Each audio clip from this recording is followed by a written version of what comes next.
Prepare yourself for the terror. The prison of madness, where few enter and none return. Welcome to Unsung Horrors. With Lance.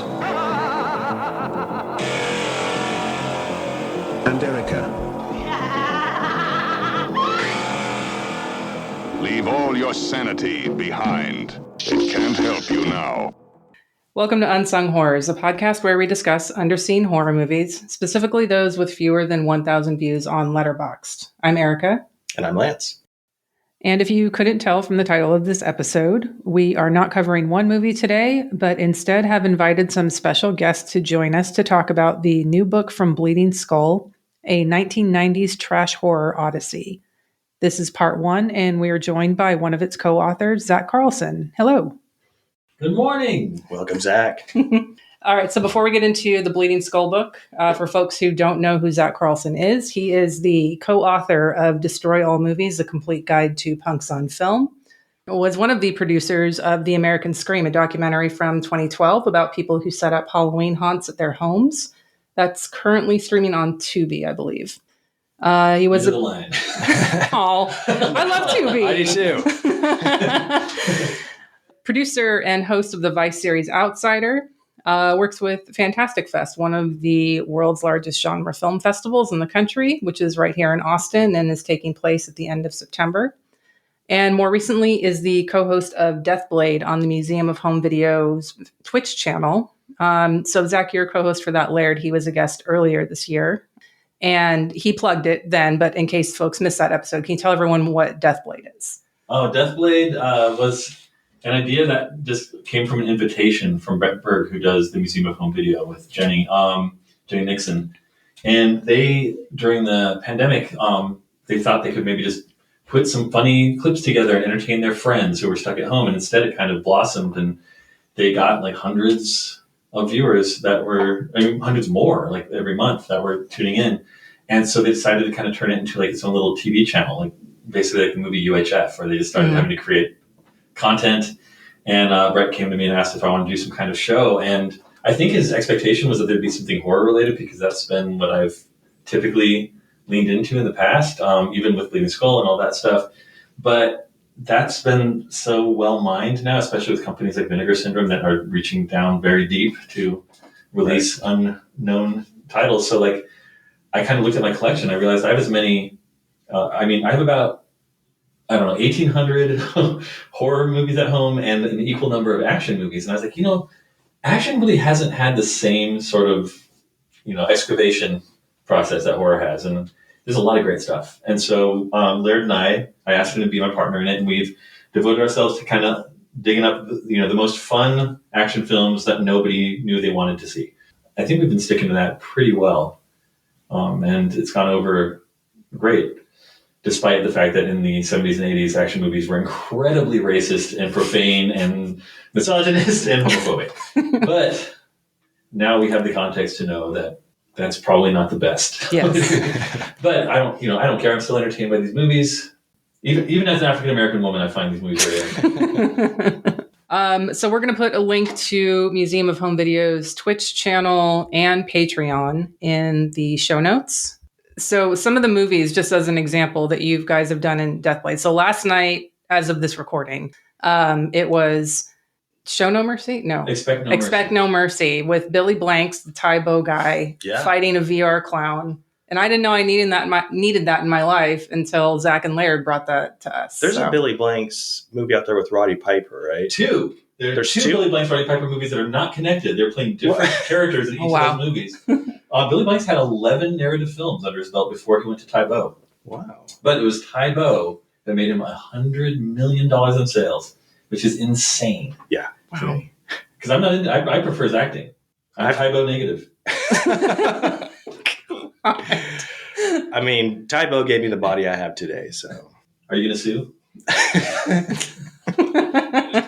How are the Roddy Piper, Billy Blanks movies? I'm sure they're really good. They're really good. I need to watch it. Like there's one where they're both vigilantes and then they kind of like run afoul of each other. And like, I'm the better vigilante, and it takes them like half an hour to realize they should team up and like fight crime together. Like 'cause they're both so pissed off at the world that they like can't even like settle down and like just point their guns in the same direction. They can't figure it out. It's really great. Awesome. Nice. I produced a movie, Robert Pattinson Western, and Damsel. yeah, and one of the production leads, guys on it, was Roddy Piper's nephew. He would like. Was Roddy still with us when No. No, he had just died shortly-ish beforehand. Right. And if you brought up, if somebody mentioned Roddy Piper on him, he would just like go into this like miasma of misery in front of everybody. It was very weird. It was very performative. Okay. I think he was bullshitting. Okay. Anyway.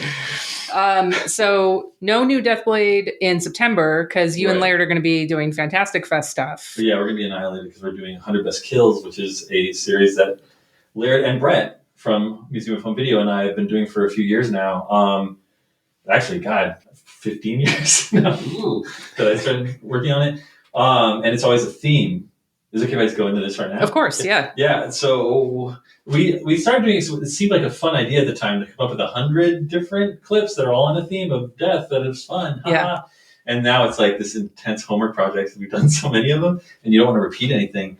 And also, this year's theme is Your World in Flames, because like, we have the pandemic, we have the theme of the Fantastic Fest this year is post-apocalypse. There's all these different things that we can do. So it's kind of broad, but it's so hard to come back down because 2 Fantastic Fests ago, Was the best one ever. which was the Child kills. yes, Yeah. that was my dream project, and Yeah. they'd spent like 6 years telling me I couldn't do it. One year, Brett and Laird and I built a full 100 Best Kills. We called it the Sweetest Taboo, meaning child death. Yes. Which is what I think the Sade song of the same name is about. That's actually from Lars Nilsson, who used to do Weird Ones. He came up with that name for that, which is brilliant. But everybody is so shocked when you see a kid die in a movie still. Yeah. It's like they don't know it's legal to portray a child in a fictional story dying. They don't know that you're allowed to do that. Yeah. So it's so great. And were you there? Of course I was. You were? That was the best hour of my life. Oh, it was so fun. Was that the year? I know there was one where they either like canceled one or was like real nervous about showing it. That was in 2017. We had Okay. built the show and they told us we couldn't play it because that was a year of walking on eggshells for various reasons. Right. And, so we really quick went and made a all automotive death one called Vehicles. Right, that's right. And then we were kind of just like sitting on the other show, but that gave us a year to perfect it, which meant when we showed the clip from Antichrist of their son falling out the window in slow motion in the snow. Yeah. Well, because that scene is like the music is just so dreary, and we're just like, this kind of takes the fun out of this, Like, I'm trying to watch kids die, and it's gonna take the fun out of it. So I had the bright idea of just putting the song "Tears in Heaven" by Eric Clapton, the world's biggest asshole. Yes, big time. Over that scene, and the thing is, Brett and Laird were like, "No, we can't do this." And the audience was so quiet, and people slowly started to understand what was happening. They started laughing, and then they clapped, and they stood up. Do you remember? Yes. It was like the best reception possible. Yeah. It was a triumph. Yeah. A triumph of infant murder. It was fantastic. It really was the best. That was the happiest moment of 100 Skills history. Yeah. Should be. And when Eric Clapton falls out a window, that will be the happiest moment of history. Agreed. He didn't write that song. P.S. Everybody, Eric Clapton did not write Tears in Heaven. He put it out as a single. He monetized his son's death, but the lyrics were from one guy, which he bought, and the music is from a different guy, which he bought. And then he rushed out a single so he could make as much money as possible off of his son's death without even caring enough to write the song. Wow. Sounds like Kiss my ass, Eric Clapton. Well, he's a trash human. He is. He always is. He's racist. He's everything. Yeah. We steals should talk about wives. some good trash, though. Let's talk about some Yeah, good trash. Yeah. Okay, now Let's we've do it. established. So there's good trash and bad trash. Eric Clapton is the worst trash. So Yes. Hear, hear. the movies we're discussing now are like, imagine what is ever the opposite of Eric Clapton in your mind. What we want to do in this episode is give our listeners, I'm convinced that most of our listeners already have this book, but if they don't, then they should buy it. Yeah, absolutely. And really, so the people that already do have this book, give them a little bit of help with some recommendations, because it can be a little overwhelming. Like, you're reading all these things and you're like, it sounds awesome, but I'm not really sure like if that's for me or not kind of thing. So giving a little bit more context outside of the reviews that are written in there, just to kind of help people like dive in a little bit. Like what would be some good entry titles into this world? It could be that, but really also, what are some of your favorites? Because there's over 200 movies in the book. Yeah. I've watched, I can't remember what the percentage is now, because Lance made a list on Letterboxd of all the movies on there, and I don't know what my percentage is now. But I watched like 20 of these in the last couple of weeks. But I don't know if there's a couple that tested my patience. There's quite a few that I think are goddamn masterpiece, and there's some that I'm like, that was fun. That was fun, yeah. And yeah, so which I don't feel like I knew that kind of going in. I'm like, I'm not going to love all of these. No, we didn't either. But we had a rule. It's like we tried to find something. If you can say something nice about a movie, like you can at least say something interesting about it, or find an interesting way to say something not nice about it. Yes. You know what I mean? Like that was kind of the parameters. It's like if you just were like, this movie stinks, PU, blah. Yeah. It's like then we actually all had reviews that we just tossed because we're like, oh, this is all negative. Like, there's no way to spin this movie besides saying that it's like a bag of urine. So, like, let's toss it. Yeah, I mean, because the shot on video is trash. Where it's endearing. I mean, whether it's good or bad, like it's. And I used to make like little mini home videos too with like friends in high school. Yeah. So I like really take pleasure out of just watching these people do what they can do with what they have. I mean, it's amazing how many high school groups of friends who all wore black trench coats made a vampire movie between 1992 and 1996. Yeah, this was about 93. And we didn't do a vampire movie, but we did do a recreation of The Crow. So that kind of counts. Black trench coats, right? Boom, it's there. Yeah, so that's quite a thing. I think it's my review for A Darker Soul, where I just like go into the black trench coat / vampire / chubby Wisconsin guy. Like, all right, so what we're going to do is take turns, one pick each, just kind of talk about them briefly to give some folks some recommendations and kind of like where to jump in and start, whether you are new to SOV or trash horror. These aren't all SOV. There are a few in there that are shot on film. So there's Super 8, there's 16 millimeter. There's 35 millimeter too, wasn't there? I think The Gifted is 35. That's actually my first pick is The Gifted. Yeah. So I'm actually going to cheat. I'm going to read Zach's first few paragraphs summarizing it because I tried on my own and it just did not work. So for The Gifted? Yes. It's a special movie. It really is. It is. We'll get into why. So, all right, about 5,000 years ago, aliens from a distant planet landed in a small African village and used magic gourds to grant psychic powers to a few deemed worthy. An evil extraterrestrial named Ogo has spent the millennia hunting these telekinetic warriors and killing them. In 1960 Virginia, two adult brothers in their pajamas toss a softball back and forth in their shared bedroom. One of them yells, "Wait!" He puts on an oversized cowboy hat and says, "Yeah," and they continue playing. They're interrupted by their father, who shares the family's interstellar secret and then screams at a ball of glowing mist. "I'm one angry old colored man." The boys go outside just in time for their house to explode in an enormous ball of alien fire.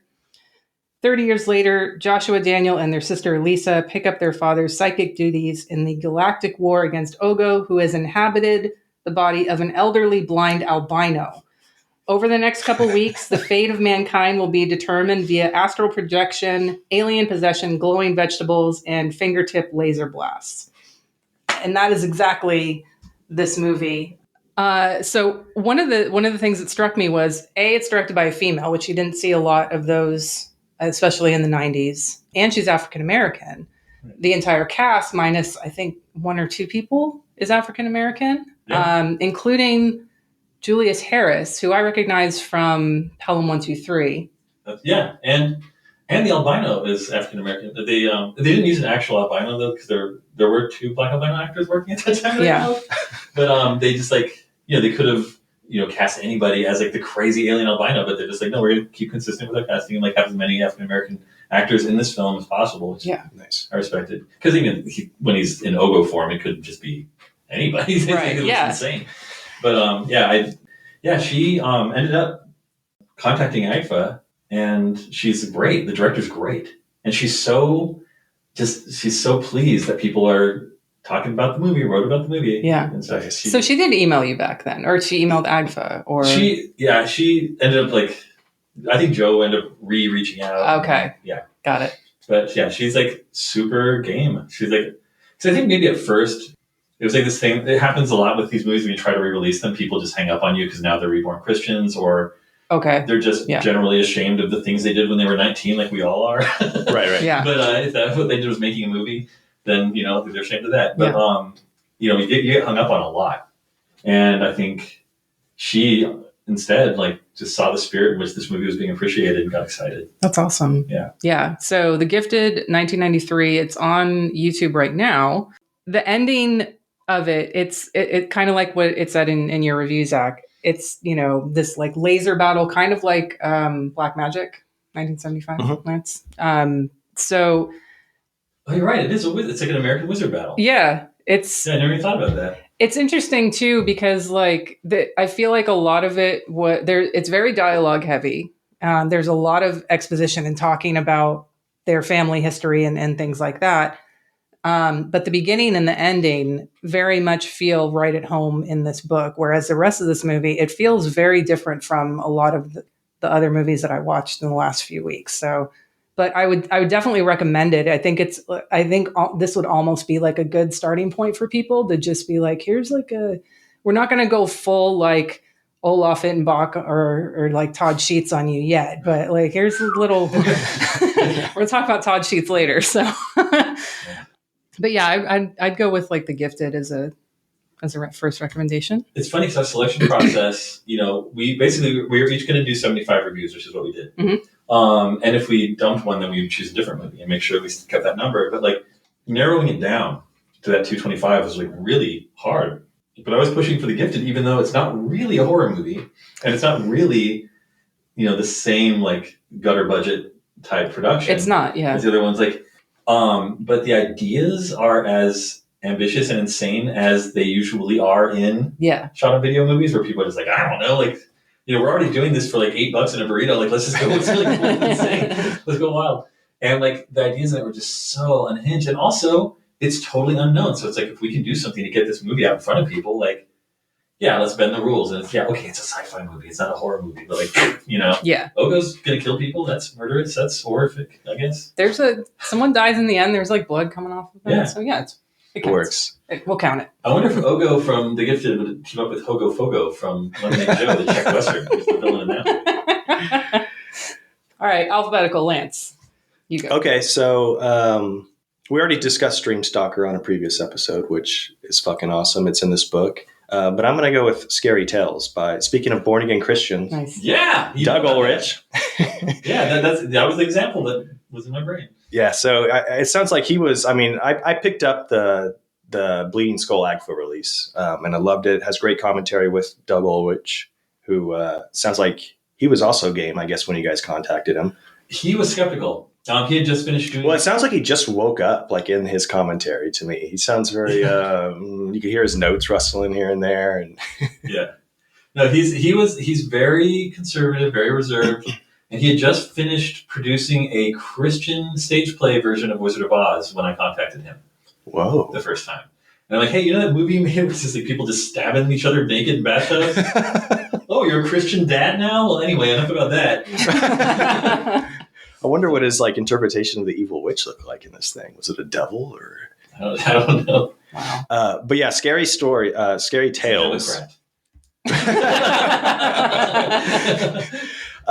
Tales is a horror anthology. It's a no-budget production, which is what they call it.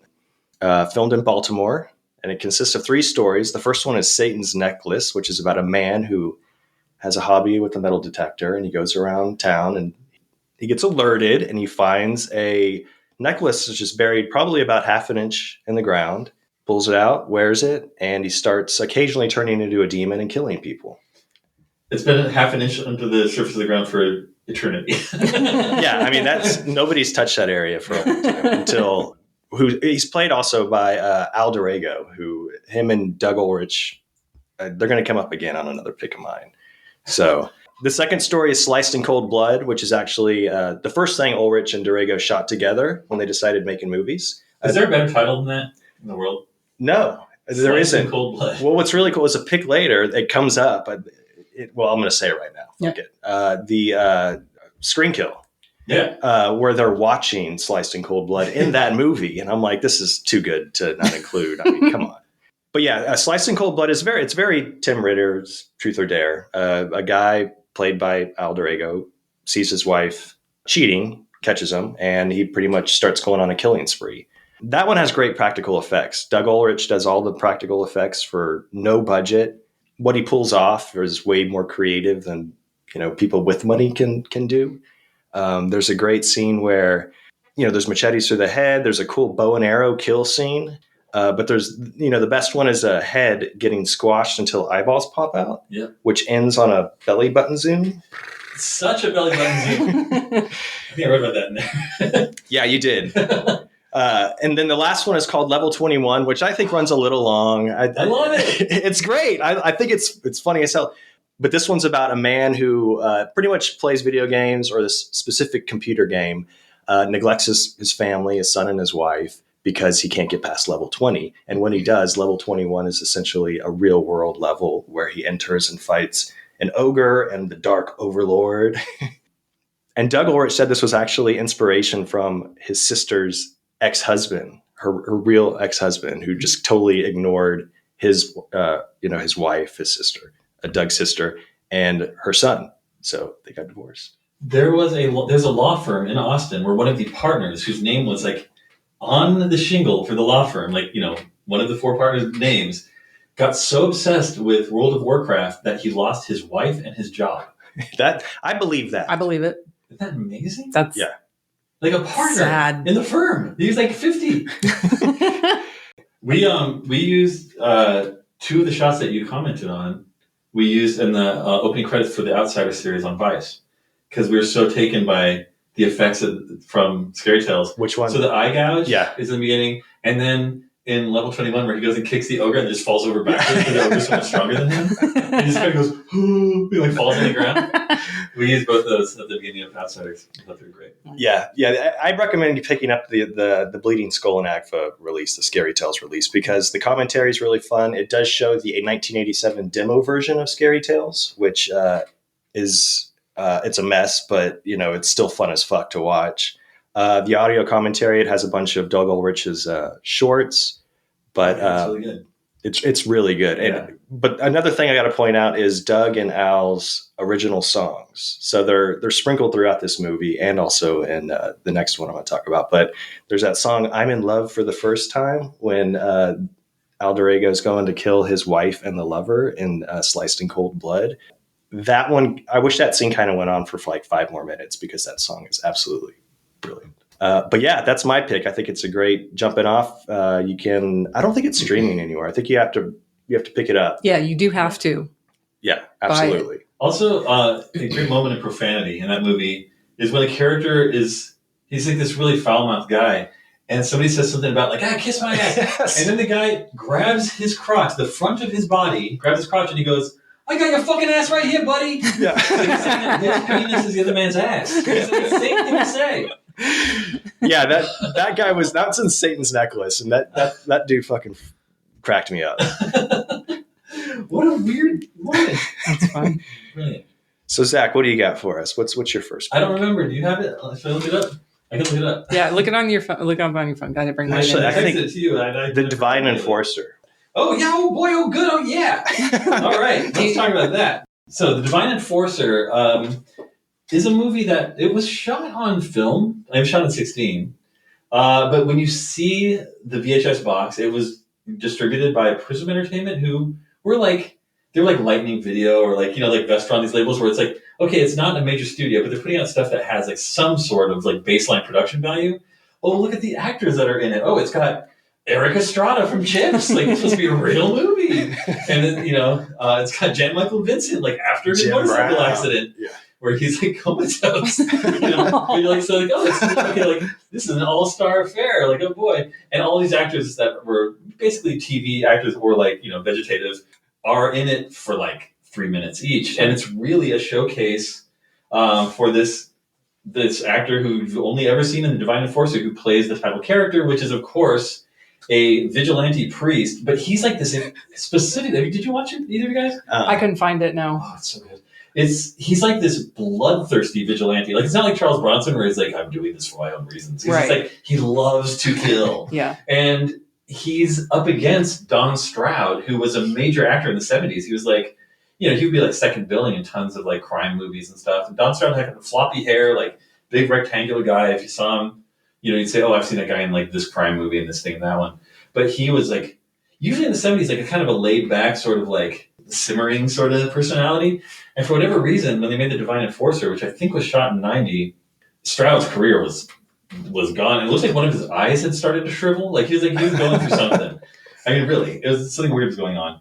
And he didn't look healthy, and he was just so excited to get this part, I'm guessing, because his performance as the killer, the other guy in the movie who loves to kill besides your hero, he just likes to kill people randomly. He doesn't like to just kill criminals like our good priest.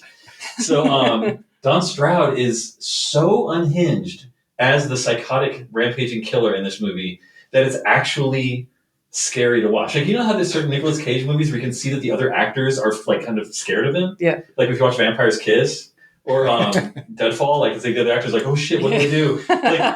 Like so Don Stroud is so hardcore in this movie that there's like scenes where he has like a helpless victim tied to a chair and he's menacing them, and that person looks like they are urinating. Like for real. He's amazing.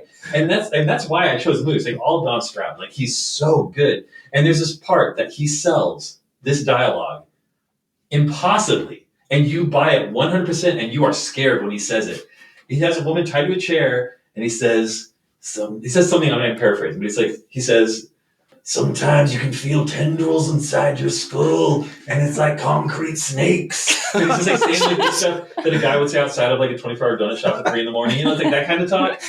And then he looks the woman dead in the eyes. Like all of a sudden he becomes lucid. He stares at her and he says, and I quote, "You know what I mean? Jelly bean!" Like that. But you're scared when he says jelly bean. And like, what actor can do that?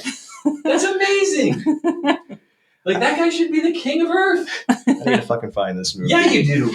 Yeah, that's The Divine Enforcer. But like, I mean, the whole movie's entertaining because like when you have Eric Estrada just like slumming there, and it looks like he's about to laugh the whole time. Every time I was like, I used to have a job, but I mean, all that stuff's fine. It's what you expect from movies like this to a degree. But God, Don Stroud classes that movie up so hard. And who knows if the script even said jelly bean? Yeah, that's exactly what I was laying that in there. But that's awesome. The best. All right. Okay, so my next pick, I would challenge anyone to get bored watching this, especially because it's only 36 minutes long. So, it's made for people with short attention spans. Wait, Night B is 30. What else? Bad Karma. Oh, right. 1991. There's kind of a plot, but not really. It's basically there is a backyard barbecue happening, and then some Hare Krishnas show up and kill the mom, but then they turn into dinosaurs. But then 2 people survive from the barbecue and go get some like leather daddies, I think. And they come back and they're all fighting with them, but then rednecks also show up, but this movie's British, by the way. I forgot to mention that, which is still kind of entertaining important somehow, which is insane. Yeah. But the British guys trying to do a redneck accent is pretty remarkable. But is it any worse than Tarantino trying to do an Australian accent? God. No. This is just it's just nonstop. It's just I don't think there's really any. Like I said, it's 36 minutes. More than half of it is just like people getting fucking killed or like blood splattering or people turning into dinosaurs or something. It's super fun. Yeah, Bad Karma. Yeah, that is a good one. I like that movie. There's a movie Psychopathics that I think. Oh yeah, I've seen that one. Yeah, that kind of has the same feel where it's just like relentless, like relentless creative stupidity, essentially. Yeah, but like that's the only thing that even comes close to it, and Bad Karma is the better one. Yeah, for sure. Bad Karma is just one story, or is it? It's just one. Yeah, one short 36-minute, nice. Nonstop. Let's have some barbecue and oh shit, dinosaurs. Yeah, if you like there's a movie like Weasels Rip My Flesh and Long Island Cannibal Massacre and stuff that was made That was like a Super 8 filmmaker from New Jersey, but it's like that stuff like on fast forward, where it's just like so much going on. Awesome. Yeah. Okay, so my pick. I'm sticking with Doug Ulrich and Al Dorego. All 5 of your picks. Yeah, it's all of them. Its story's fascinating. I'm going with Screen Kill from 1997, also known as Snuff Kill. It's on Tubi as Snuff Kill.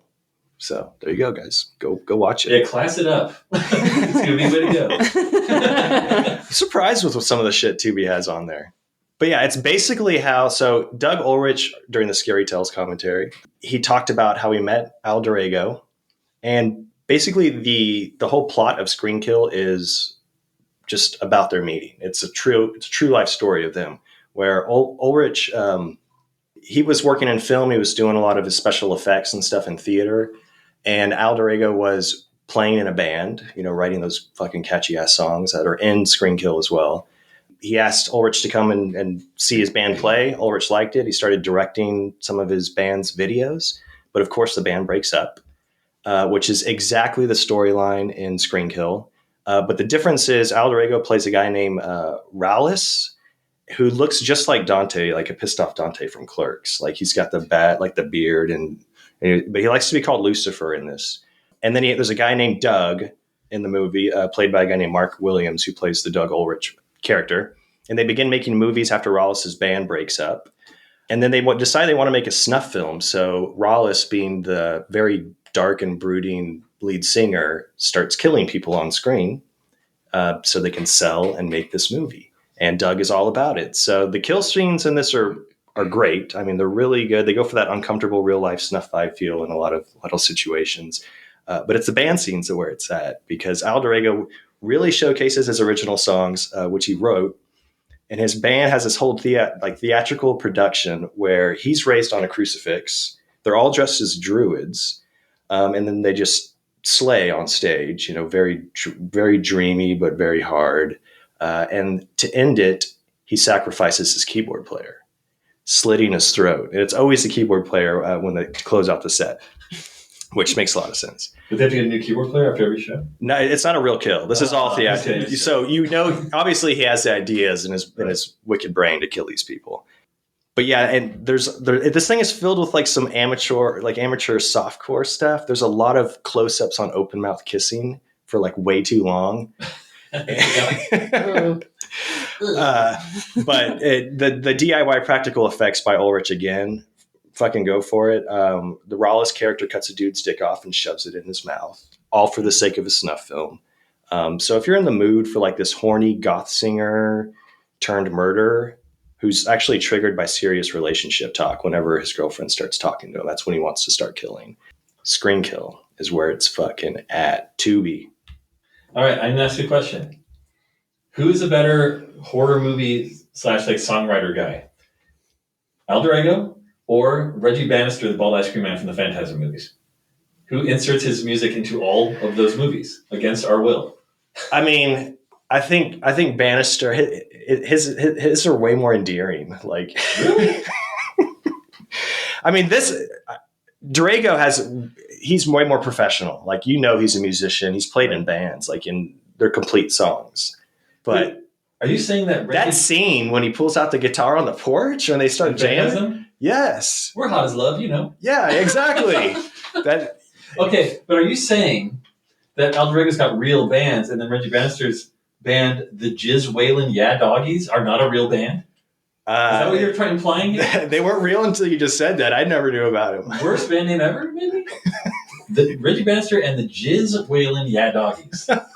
Swear to God, that's Holy the name of the band. How dark is that? That's what we need to close out this episode with. We need to find a song from that band. There you go. It's funny. This movie is kind of like a similar plot to like October Blood, and there's this other movie that kind of have that, or even that Chips episode. Eric Estrada again with Moloch, played by Ralph Malph from Happy Days as the satanic metal singer, performing his own music. But like all these things kind of tie in. But like the Screen Kill's really good. It's actually it's fun. Yeah. I'm into it. That is my last born again Christian Ulrich Dorego pick. I wonder what now Christian Ulrich thinks of the scene where Drago's raised on the cross and then commits murder. Should I go into the next? What's your next pick? My next one this is interesting. It's pretty close to the lowest level of production value in the book, but by the most prolific filmmaker.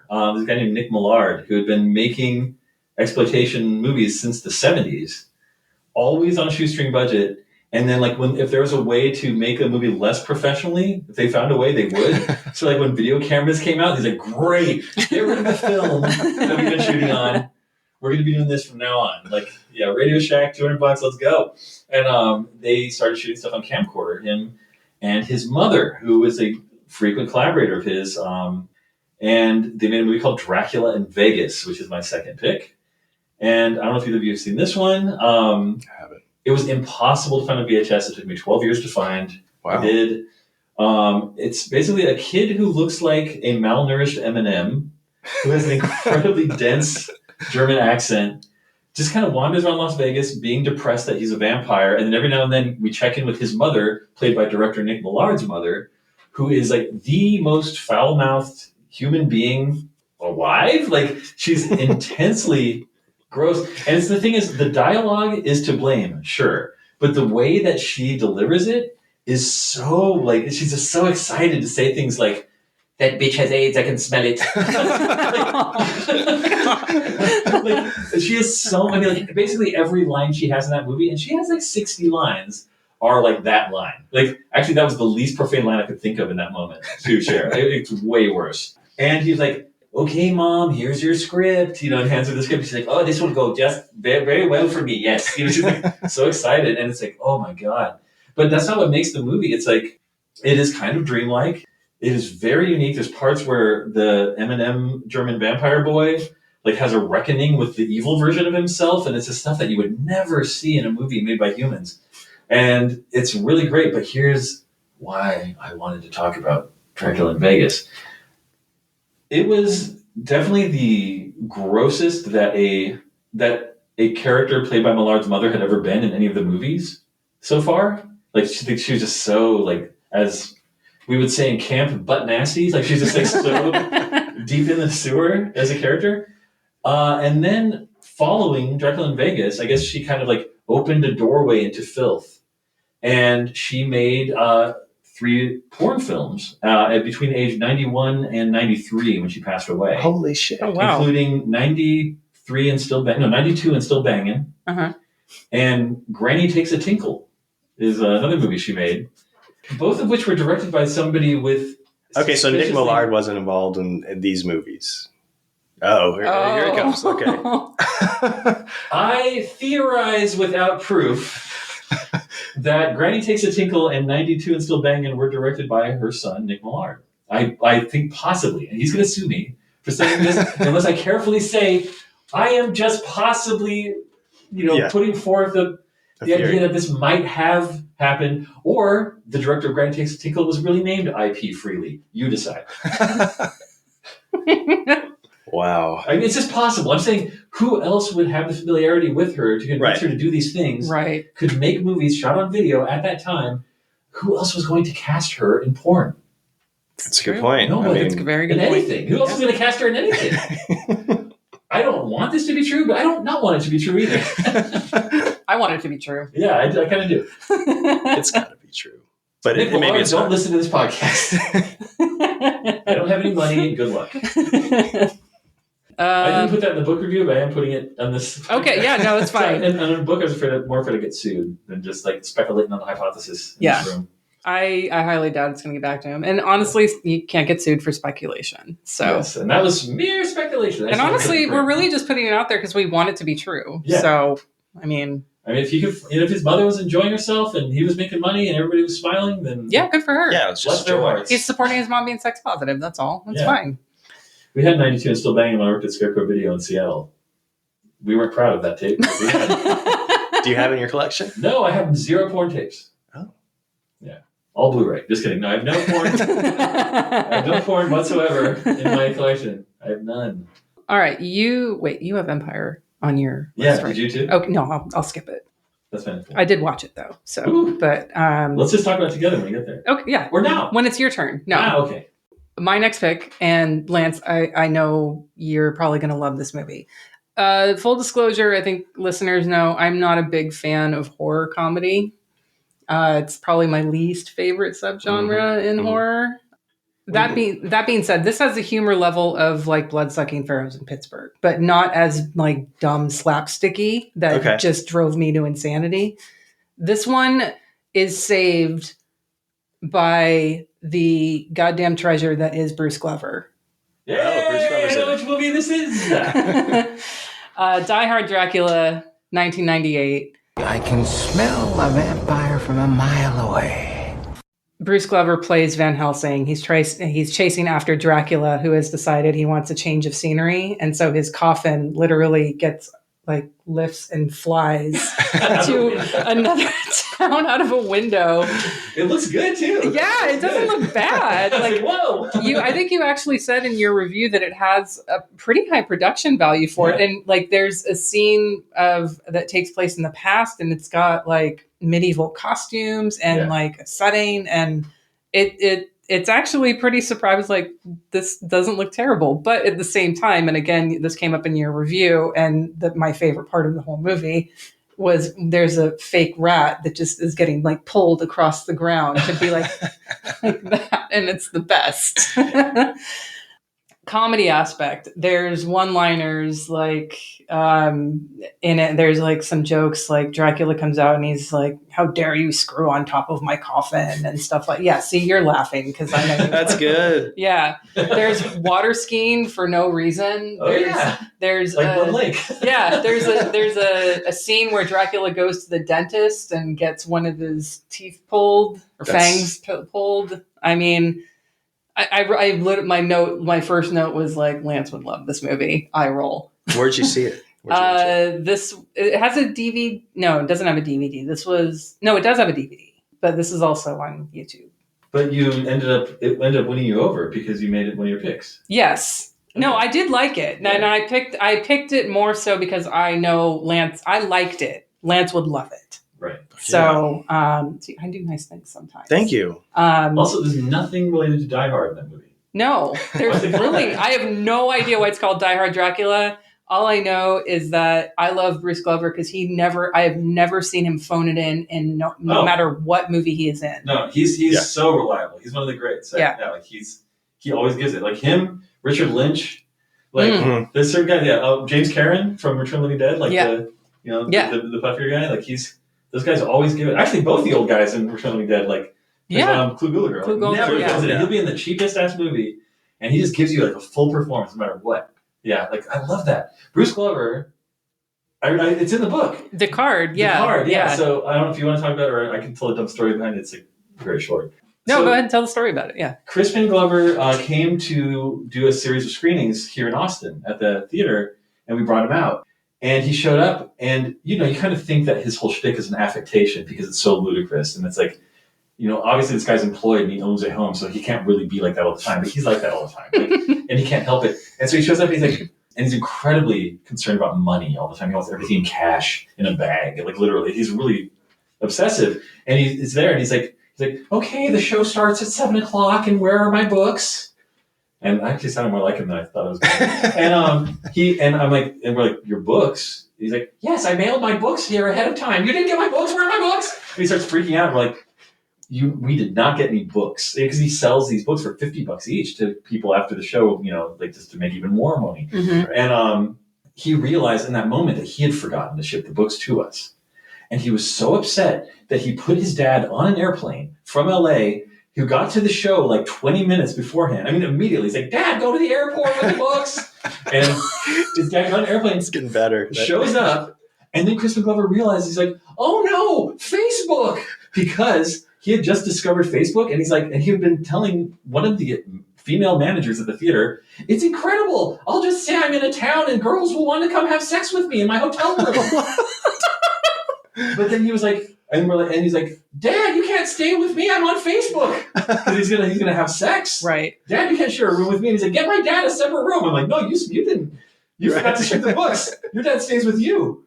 And he was just like, oh no, he was just so upset about his sex, his Facebook sex. But his dad was so pleased to be there, so happy to meet everybody. Yeah. And he came up to me and he goes, well, hello, I'm Bruce Glover. I'm Crispin's dad. And he handed me a card that said Bruce Glover with his face, and then it says on the card, Crispin's dad. Underneath it, and it was so cute. And I've carried it in my wallet ever since, and it is in the book. I handed it to Joe, and it's been reproduced in the book. That's so good. He was such a warm, loving man, and we did end up making him stay in Crispin Glover's room. So no Facebook sex for Crispin Glover that weekend. That was your fault then. I Yes. guess. Yeah, we did. Story. Yeah, Bruce Glover was in Night of the Scarecrow, a 90s horror. It's fucking great. He plays a priest in it. We covered on an episode, and I love Bruce Glover. He's so good. I mean, he's like, people don't realize, like, he is in like James Bond movies. Mm-hmm. And he's had huge roles mixed in with like nothing roles. You know? Oh, he was in Frankenstein Meets the Space Monster with James Cameron.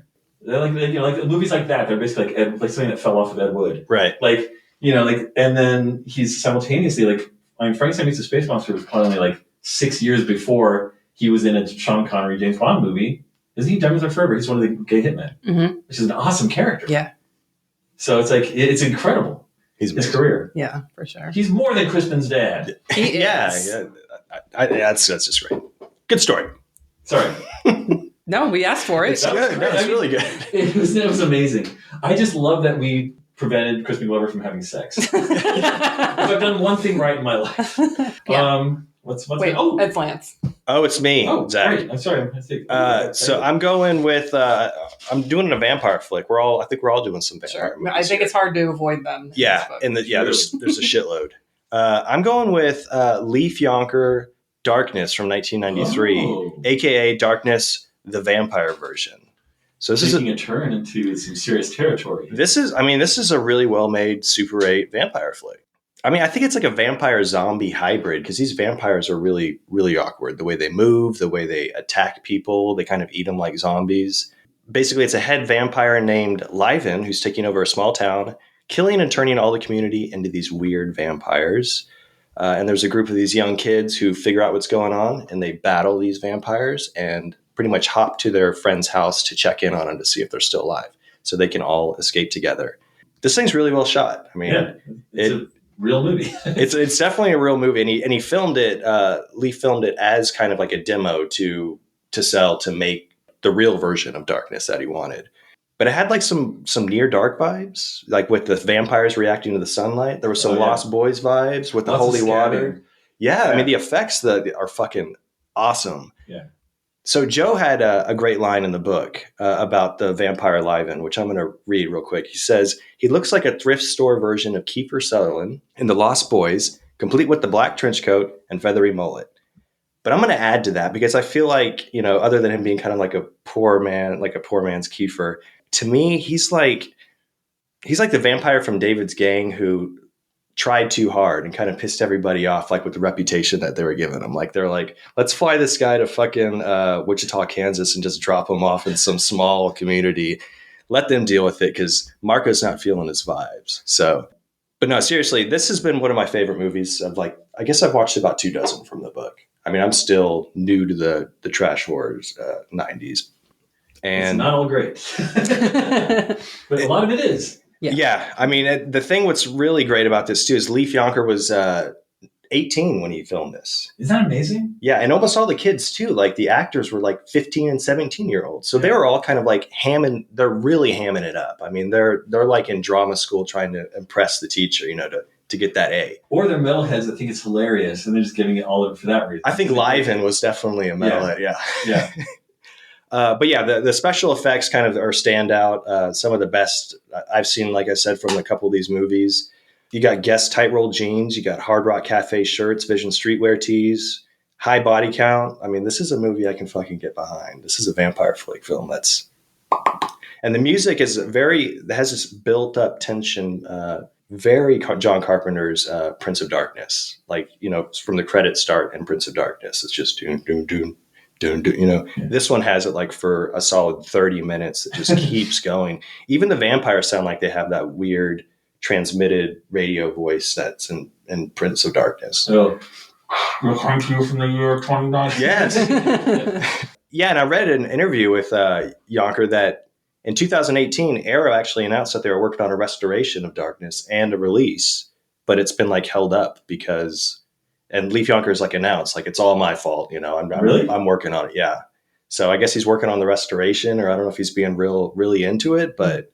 I'm with Super 8 too. Like, I mean, a lot of these guys, if they're going to do it right, they have to go back to those elements. That's work, and like to get solid transfers, and you have to do your sound timing in a different way than you would for like 35 millimeter. Like, it's like a whole thing.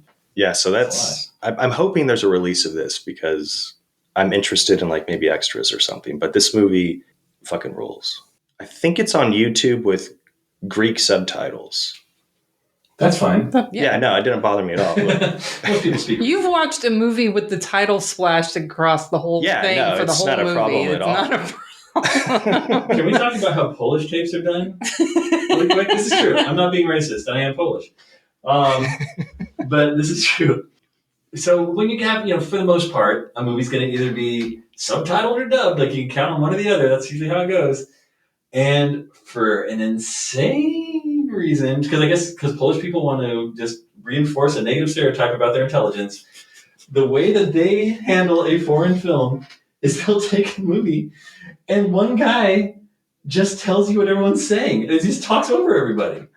There's a guy going like, in Polish, and then she says, I'm going to go away now. And the guy says, no, don't go away. I love you. And she says, I don't love you. And I think that's like really what's going on. Like, it's like the Polish guy just like trying to keep up with the dialogue. That's hilarious. I'll take Hollywood over that any day. At least get like a guy and a woman in the room.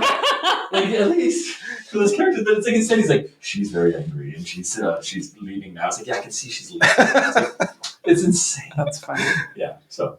Don't buy Polish tapes. I made a mistake. There's a movie called Formula X, made in the U.S., only ever released on Polish VHS. That's the only way you could get it. For a while, the movie Night Feeder, which is one of the great unknown 80s new wave horror movies, never got a release outside of a Polish VHS tape. So the only way to watch Night Feeder was some guy going like, and then the baby is eating her eyeball. It's like, oh my God. So one thing I want to talk about, though, because you talked about how Darkness, the vampire version, was supposed to be like the seedling of the professional version of Darkness, but probably is everyone's favorite. There was, even if he had made like a huge budget release of Darkness, like people would like this one because it has the most sincerity and you just feel like it's like it's like going to a mom and pop restaurant. It's like oh yeah, like I don't see how an updated version could like outdo the effects and like the shots and stuff. Like it would, as soon as you know the original, it's that feels like the authentic. Version. 100%. So there's a movie in the book that's not one of my picks, but it could very well have been. It's really great, and it's called The Dead Matter,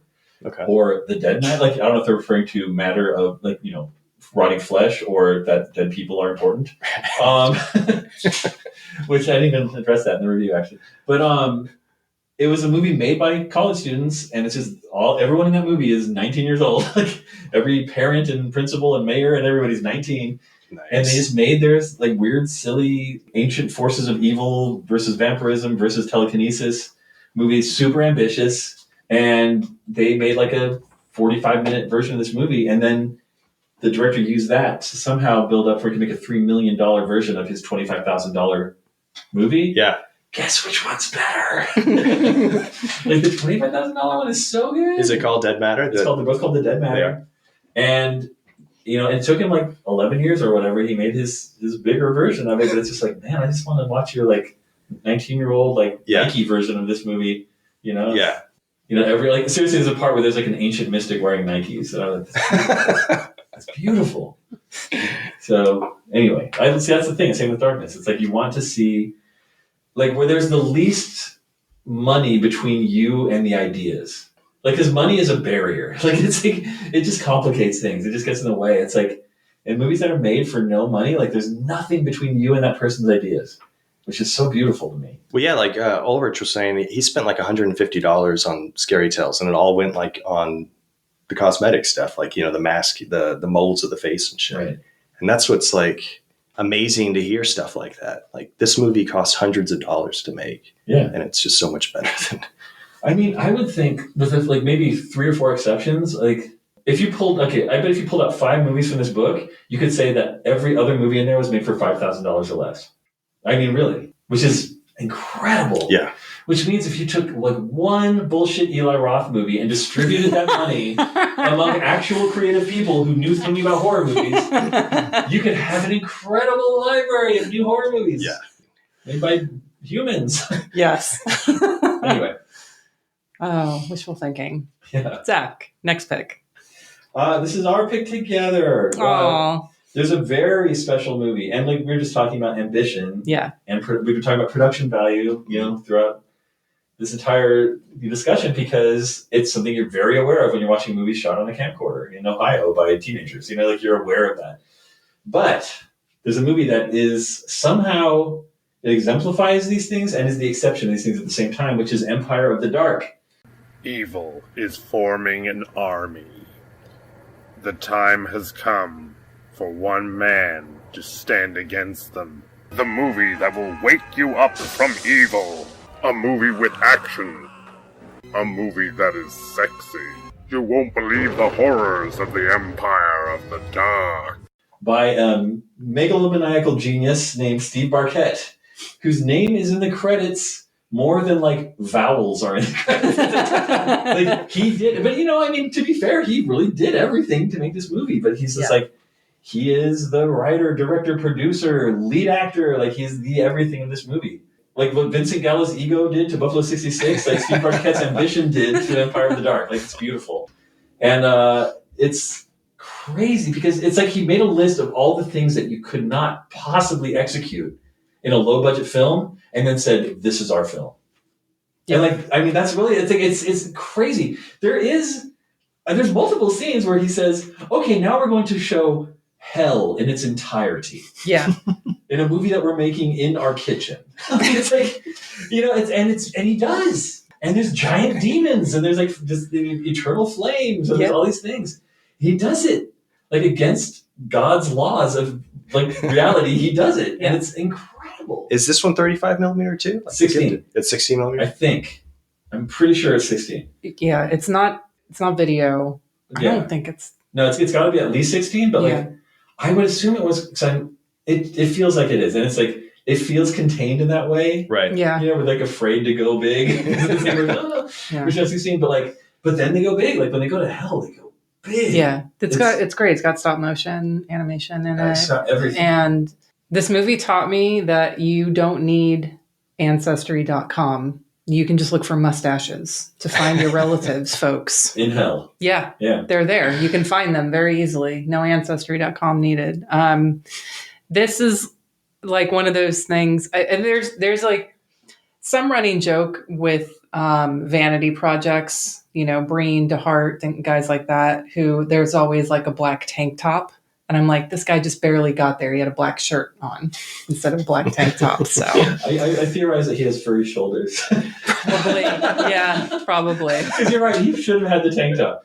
But that's okay. So that's the thing with Steve Barkett. Like, very comfortable being a middle-aged, out-of-shape man whose determination places him in the ranks of heroes. Mm-hmm. Like, that's all he's got, really, because he's not tall. He's not, like, traditionally, masculine in most ways. But he's just so pure in his desire to rescue his loved ones from Satan that, that he might as well be like Pierce Brosnan or like Liam Neeson or something. Like, just go for it, man. And he does.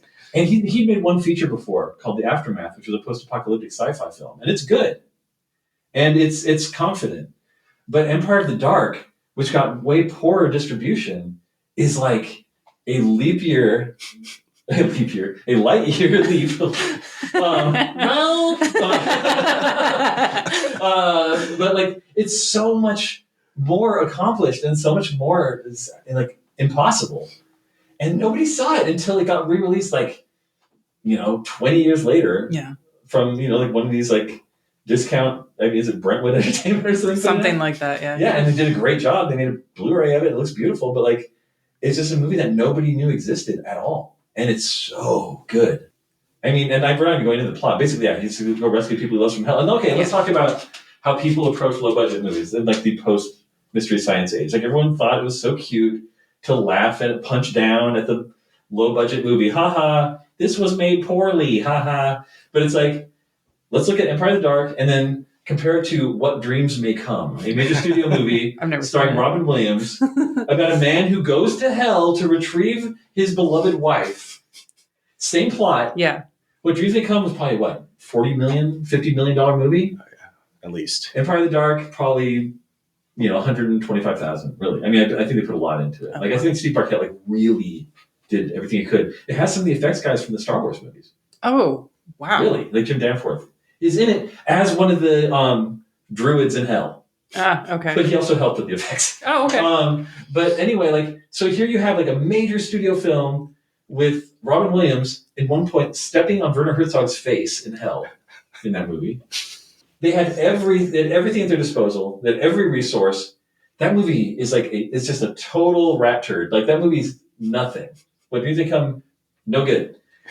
Steve Arquette, in his kitchen, makes a movie with a similar plot that is just pure entertainment. Completely. There's not a bad moment in that movie. No, it's never boring. Start to finish, super entertaining. Yeah.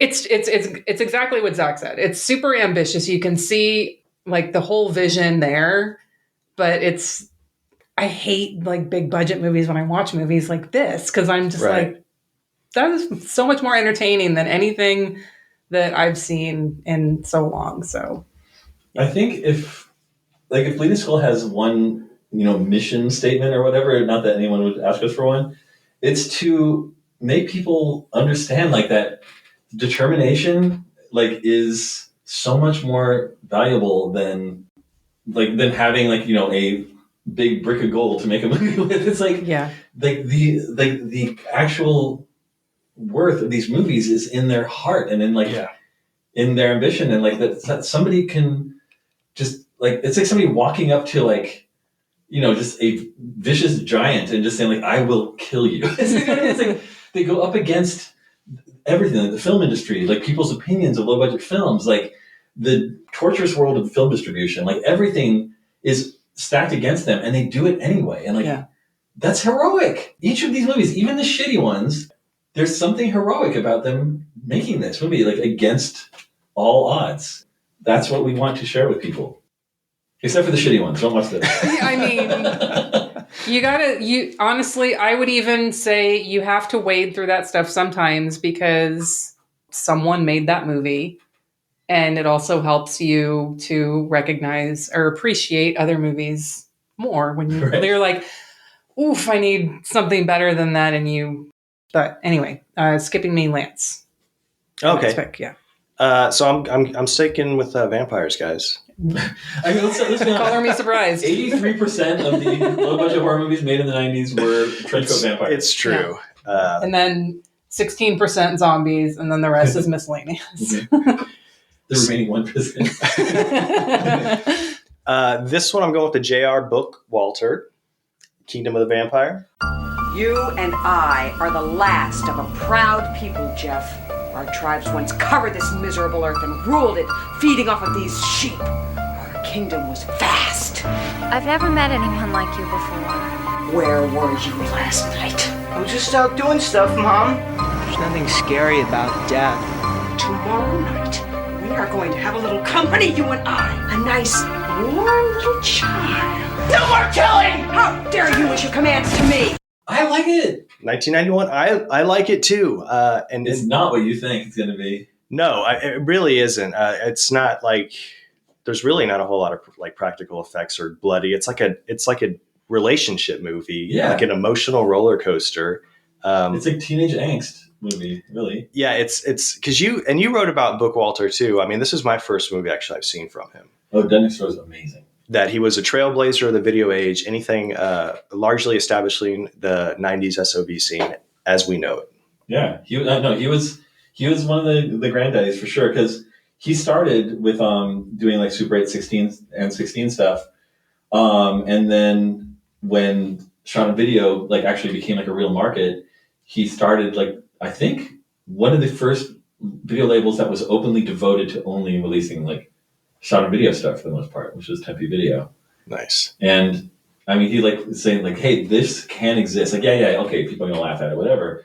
But there is a niche for this, where there's gonna be a certain type of very forgiving, like metalhead weirdo that's going to be like, these are my movies. You know, they kind of found that spot for it and it made it work.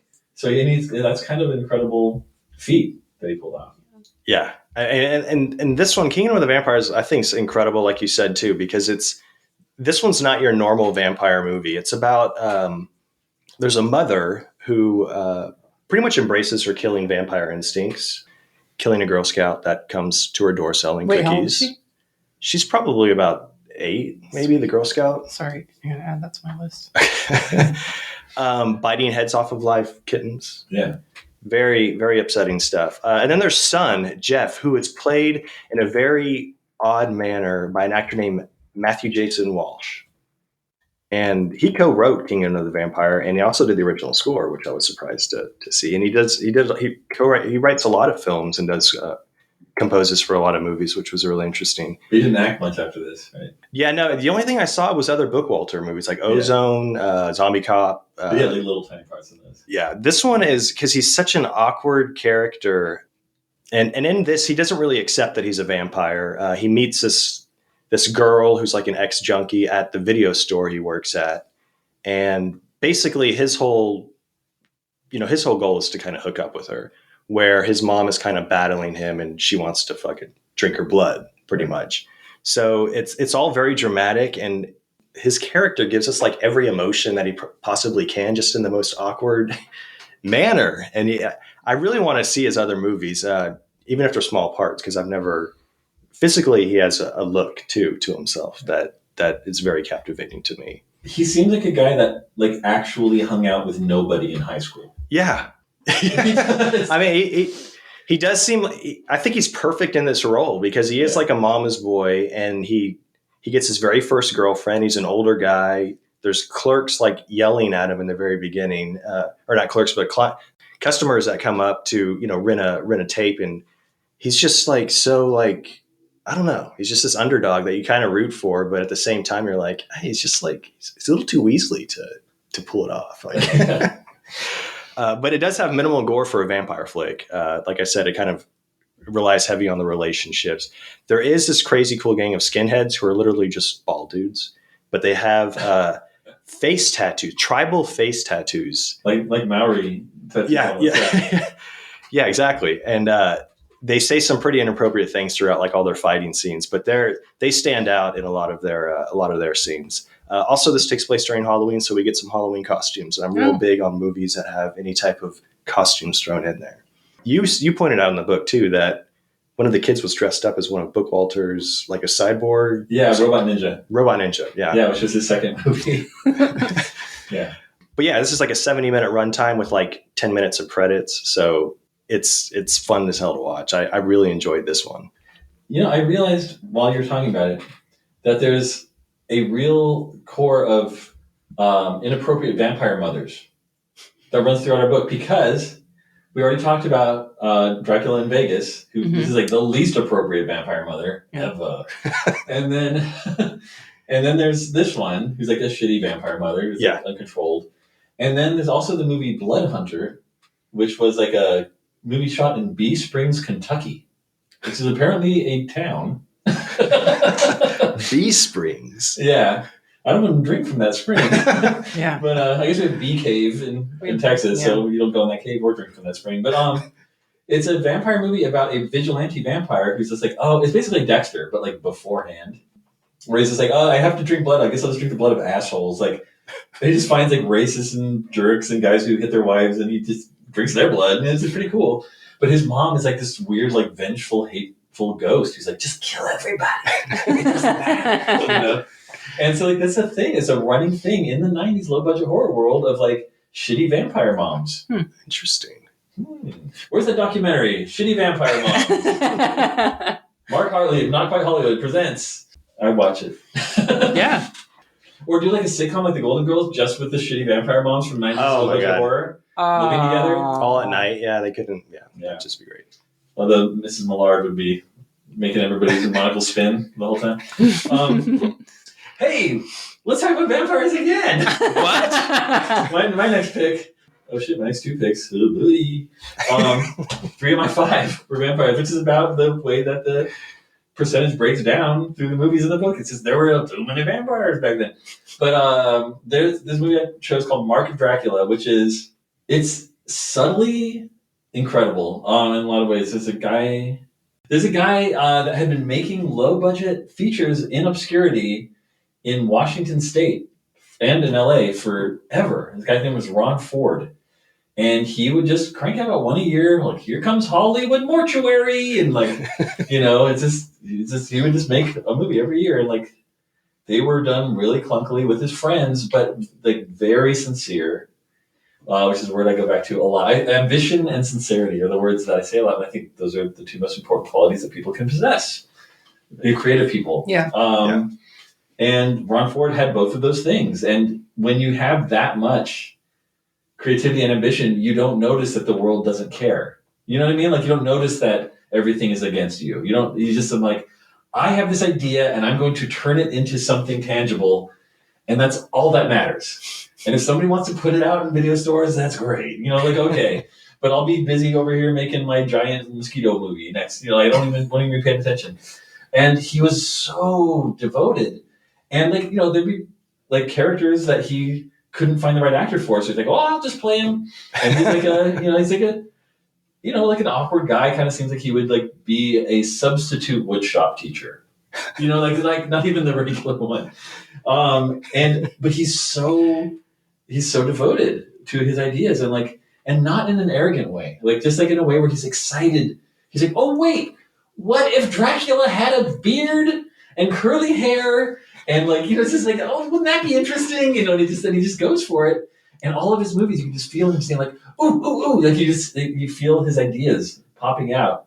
And in Mark of Dracula, he's the vampire hunting sheriff. And you get to see Ron Ford in like a major role. Like usually he just kind of fill in, like, Scorsese did in Taxi Driver. He's like, oh, the guy didn't show up. I have to play this part tonight. It's like, he would do that kind of thing. Yeah. Be like a 2-minute role. But in this movie, he's there chasing Dracula the whole time. And he's so excited about his movie. It's like the sheriff is so excited about this movie being made. And you can just like feel that. Like it's like a 6-year-old kid who just like drank a whole bag of sugar. And like he's all over the place and he's so good. And actually, my friends and I made a show for Adult Swim. We did this show called Hunky Boys Go Ding Dong. And we only have to do 2 episodes before they said, like, you guys are assholes. Like, why are we giving you money to make this? I don't know. But we cast Ron Ford in major parts in both. Well, definitely in the second episode, it was like a lot of Ron Ford. And then just because we're like, he's great. Oh, that's fucking awesome. Like, his passion is so great. And we're just going to, like, give him, like, a role in a TV show. And he couldn't believe it. Because, like, when had he got to act outside of Ron Ford movies that much? Not too often. And we're like, yeah, do you want to be on TV? Like, do you want to be on Adult Swim where, like, 20-year-old stoned people will be seeing you across the country? And he's like, oh, my God. He was so happy. And he's great. His eyes go in different directions. And he's just, like, an incredibly, awkward guy. But he's so true to himself. And, like, so Mark of Dracula is nothing particular to say about the plot or whatever. It is Dracula comes to the suburbs of Seattle and they have to deal with him, basically. But it's like to see a movie that's just driven by somebody's dream, it's beautiful. And like we were talking about the unfiltered aspect of low budget movies where Christopher Nolan has some obscure idea that he wants to make a reality. Like you don't feel like you're just like hearing it come from his mouth while he's drunk at a pizza parlor. But when you watch a Ron Ford movie, you feel that, and that's beautiful. Well, so Zach, what he writes about in these movies, it's a lot exactly how you talk. Like it's entertaining as hell to just read. And your Mark of Dracula blurb is one of my favorites in the book. I don't remember what it was. So I'm going to read this one. It's one of my favorite. I love your Hell Roller write-up though too with Mary Warnoff one. That one fucking cracks me up. But so he says, Ron Ford, there's an opening, Mark of Dracula that you point out. It's like 4 minutes of opening credits showcasing clips from Nosferatu.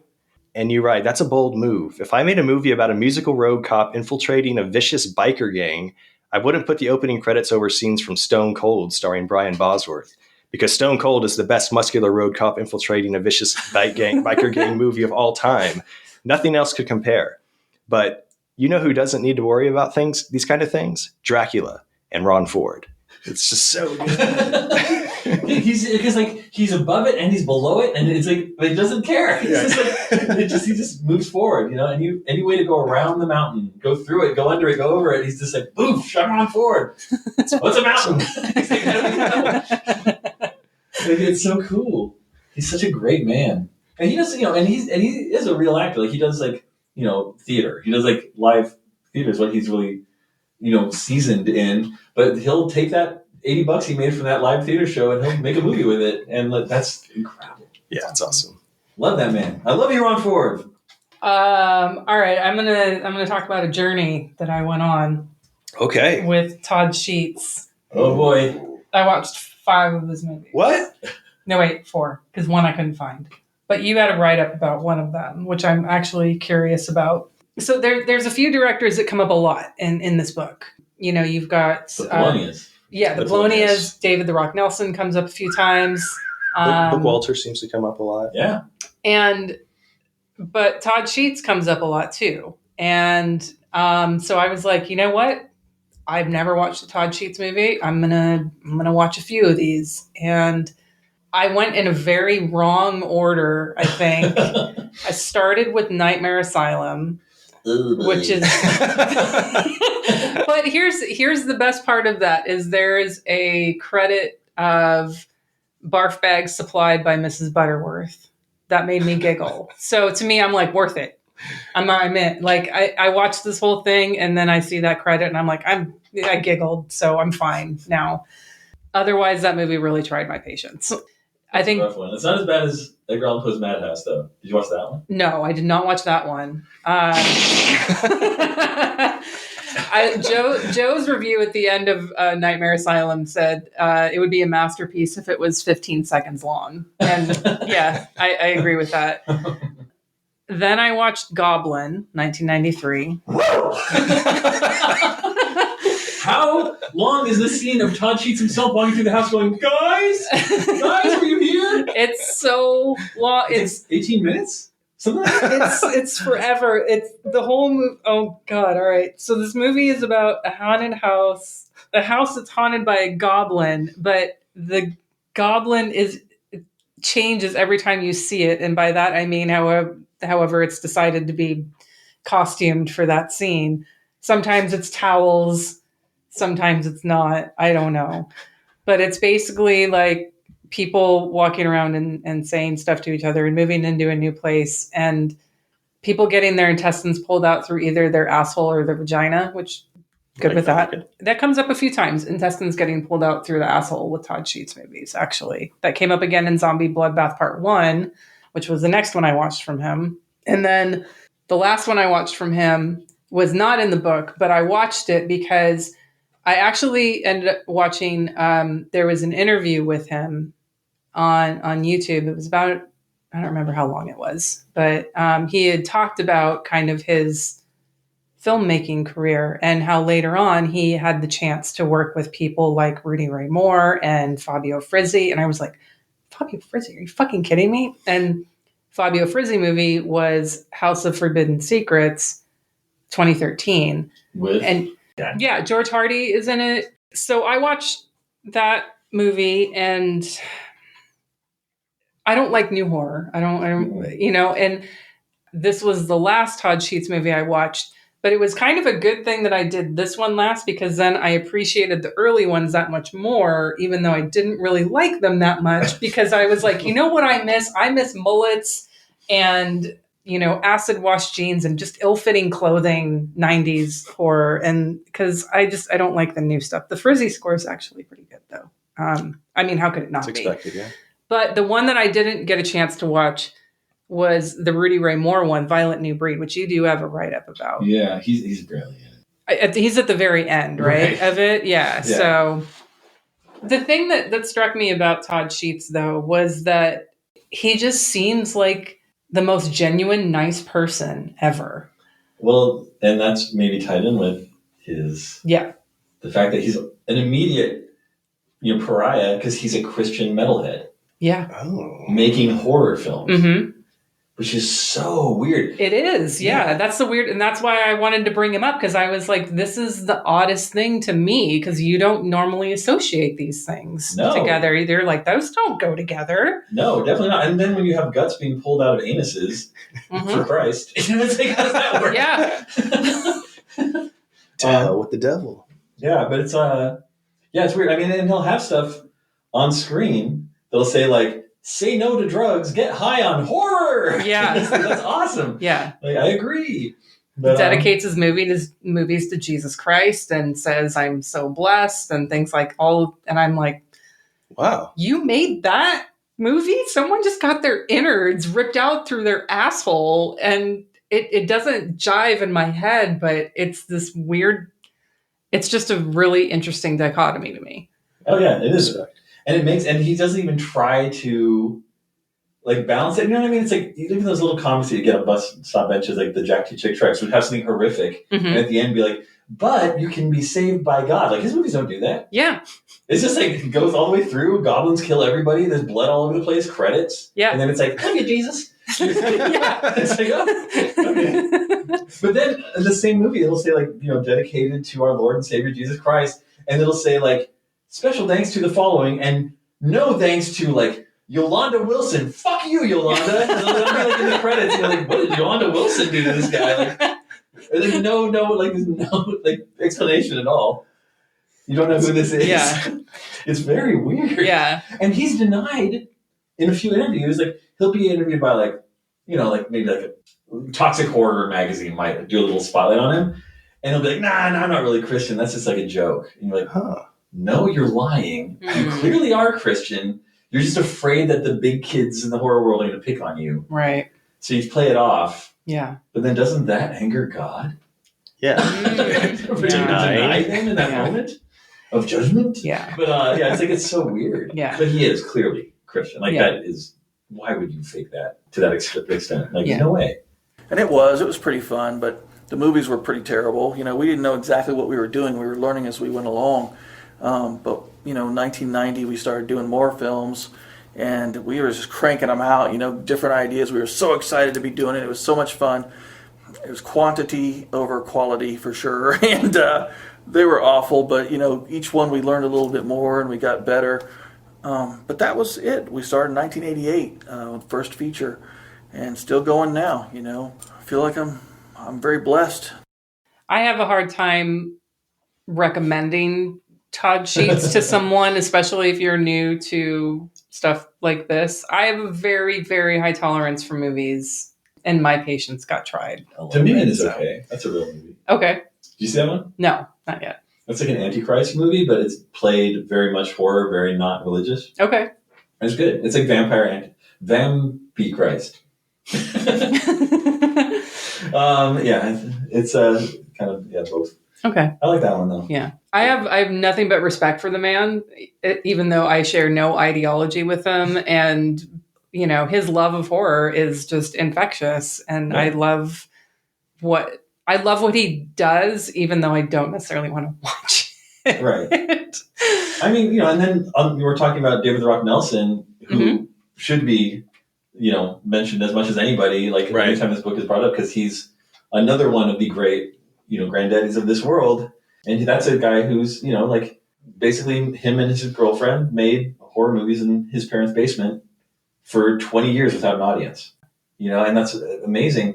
But he's like a conservative Republican, like very religious guy, like, and he makes his monster movies, and it's like, it's just like, I like the fact that these come from everybody. Yeah. Yeah. I think that's one of the beautiful things about no budget movies. It's like some gym coach in Tulsa can make his vigilante film, and he has no idea that these identical twin weirdos, like, in Ohio, are making their possession movie. There's just, this stuff just emerges, like, just naturally from these people. I love that. It can come from anywhere.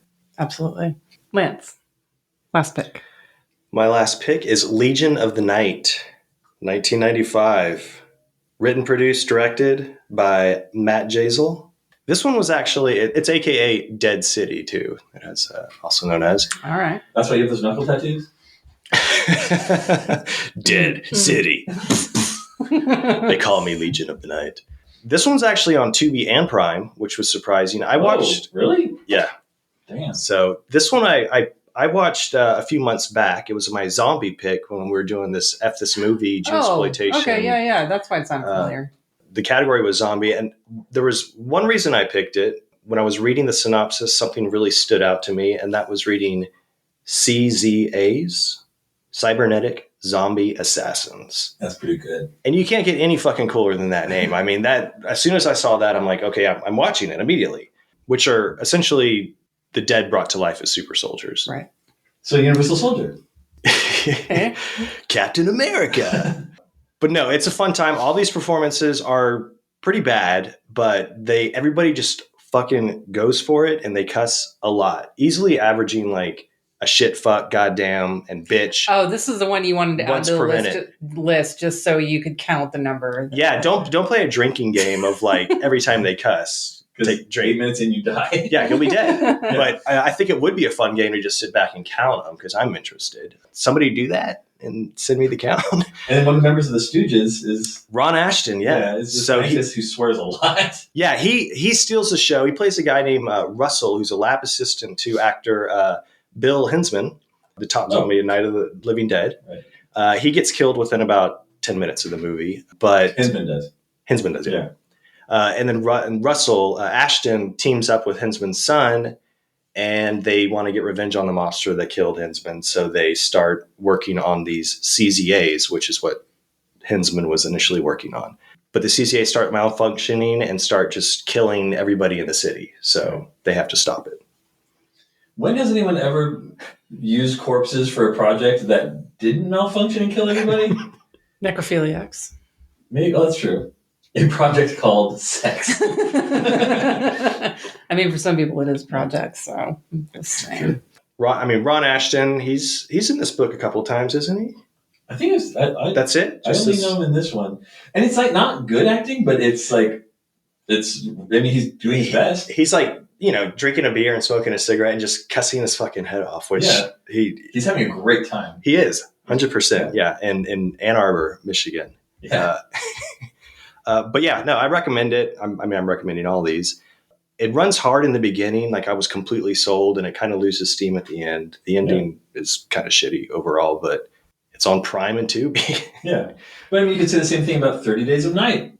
Oh, yeah, you could say it about tons of...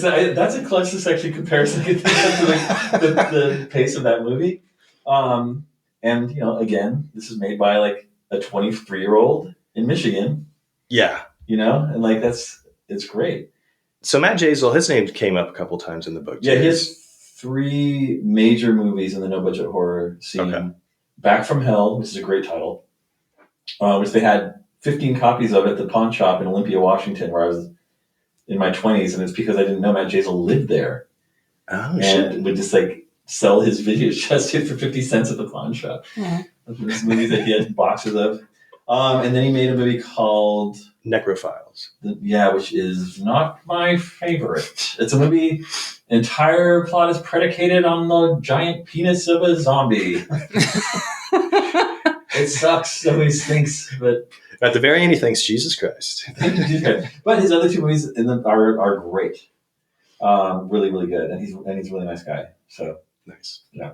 Well, we've talked about vampires. We've also talked about vampires. Some vampires. So why don't I end my picks with vampires? There's a movie called Night Beat. I have to thank Dormarth from Dormarth's Horror Review in Olympia, Washington, again, mentioning it, for giving me a copy of this movie because I'd assume there are less than 2 copies of this movie in the world. When I made the Letterboxd list, this movie's not on Letterboxd. Like it's nowhere. You can't. No, I mean, it's read about it's on really. Google. Yeah, no, you can't read about it at all. Yeah, and what it was, I'm almost sure because there's so little information about it, but I'm pretty sure, and this is from like me really trying to research it, that there were these 4 friends, 2 of whom were police officers in New Jersey, who loved horror movies and loved monster movies, and so they got their other 2 friends who were not cops, police uniforms, and made a movie about 4 policemen fighting monsters, mostly vampires, but also like whatever monster masks they could get at the store that day. And they went out to like the beach or like the park in New Jersey, and they just made this incredible, childish, silly. Did they use like the movie. police cars and like? Oh yeah, nice. I mean, they're full on. They've got it all. They've got the guns. They've got everything. I mean, like they've got the shotgun from the police car. They have to be real cops. And I tried to look up their records of these actors to see if they're real cops. And like I got one guy, but the guy's name was like Bill Smith. But I was like, I think maybe. But I mean, they had to be cops. They had everything. They have right, and they've got like the full utility. They've got like everything a cop has. They're using against monsters. Wow. And they're having the greatest night they've ever had. And I think they probably shot the whole movie in one night. I mean, 3 nights. Right. But I mean, it doesn't matter. Like it's just pure joy emanating from policemen killing vampires. And it's like their whole lives built to this moment. It's like maybe they became cops to make Night Beat. Maybe. I want to think yes. That would be something. Yeah, to get all the fucking. Like when they're 14, they're like, okay, Gary and Mike, you guys become cops and we'll just show up. It's going to be great 10 years from now. We'll take this county. You guys get this one. Yeah. And but I really think it's like 2 of them seem like real cops and 2 of them just seem like they're barely able to, figure out how the gun holster works. But it's so good. And it's like straight up rubber masks, like Tor Johnson masks. Aww. Like from like Walgreens, like that they're fighting. There's like, like we'll get you yet, vampire. Like it's so adorable. It is that's the word. It is the sweetest, most adorable horror movie in that book. It's gotta be. Night Beat. Night with a K. Which makes no sense. It has nothing to do with anything. And the VHS. Well, I don't know. I think maybe I talked about this. I don't remember. You did. It's like a comic. Power Comics. Yeah. Yeah. So there's 3 forms of like totally unrefined expression that matter a lot to me personally and to people that like this type of stuff. And that's low budget horror movies, which like really just were such a concentrated thing at this time. Punk music, where you did not have to have talent or training to get your anger and your ideas and your emotions across. And this third thing called power comics, which were in the shadow of Teenage Mutant Ninja Turtles' success. All these people realized, oh, those are just 2 nerds that made a comic book, like a black and white comic book on shitty paper. And now they're millionaires. I can do that. Like they're like, I'm going to make my my Kung Fu Genie comic that I've been thinking about. They would just make whatever. And power comics were just like some guy got together the $8,000 it took to make his comic book, and he just put it out there in the world, and nobody wanted it, but he at least got it out there, and it's still there. It's tangible. Yeah. Yeah. Not like some movie that's on streaming now that can just disappear. That's like that guy got his thing into the world. And Night Beat is an amazing cross between these things because the music was made by the people in the movie, by the cops. So that's kind of the punk thing where it's just like, I don't know what we're doing. Let's get the soundtrack. And then the movie is low budget horror. Like it's happy, it's most joyful and true. And then the cover was done power comic style, where it's like poorly drawn ballpoint pen comic book art. Awesome. Of the cops fighting monsters. That's amazing. So it's like all these things together. It's beautiful. And it's only 40 minutes, I think, or like less, maybe 32 minutes. But it's got all the entertainment of a feature film. So sounds like more, actually. Yeah, there was a punk band called White Flag in LA where it was a cop loved punk music so much. But all the punk bands were like, fuck cops, we hate cops.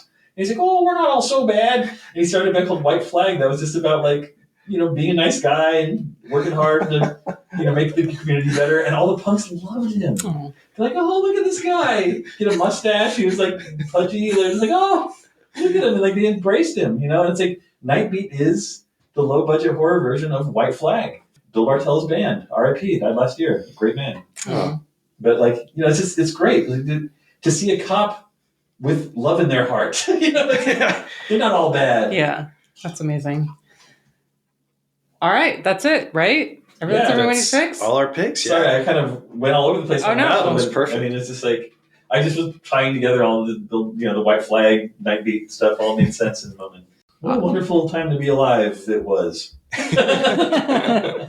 All right, so that's part one, and we'll be back with part two with Joe and Annie sharing their picks. Zach, thank you. Yes, they got a restraining order against me, so I couldn't do the show with them. But Yeah. We tried. We tried, but they're wonderful people. Besides Deathblade, Fantastic Fest, where people can still, when this episode drops, people can still buy tickets to go, either virtual or in person if you're in Austin. And then 2 years from now, there'll be an updated and wildly expanded version of Destroy All Movies, the punk movie book by me and Brian Connolly. Awesome. And no one knows this yet. Brian, who's my writing partner in most things, he and I just sold an animated series to Starburns, who made Rick and Morty. Oh shit! Wow. Yeah, called Little Boy. So, congrats, man. Yeah, probably won't get made. Something will happen. Hollywood will sink. You know. You never know, though. Yeah, Tom Hanks will curse our name and we'll erupt in flame. But something will happen, and it won't go. But we did get. We're working on it with an incredible Baltimore cartoonist named Jimmy Gigerich, who's our partner in it. He's designing the characters. And a really talented guy who has a company called Pizza Party Printing that makes the funniest hoarder t-shirts ever. Okay. So check that out. Pizza Party Printing. Pizza Party Printing. Awesome. Yeah. Not a lot of bad things come out of Baltimore, besides an incredible amount of crime. Yeah. But entertainment wise, that's true. West Baltimore, seriously. Don Dohler, obviously, John Waters. Yeah. The Wire, this is all good shit.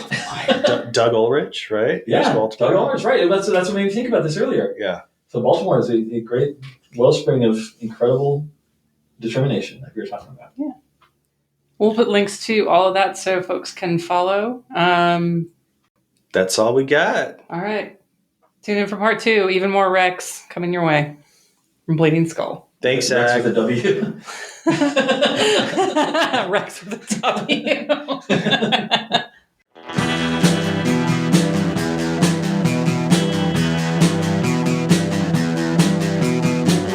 You're listening to the Prescribed Films Podcast Network, home to hundreds of hours of free podcast entertainment. The shows on this network all have a common goal, providing you with the best discussions about movies and other forms of entertainment media. The PFPN hopes to fill your earholes with audio joy.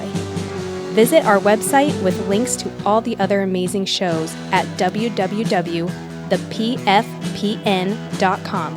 Thanks for listening.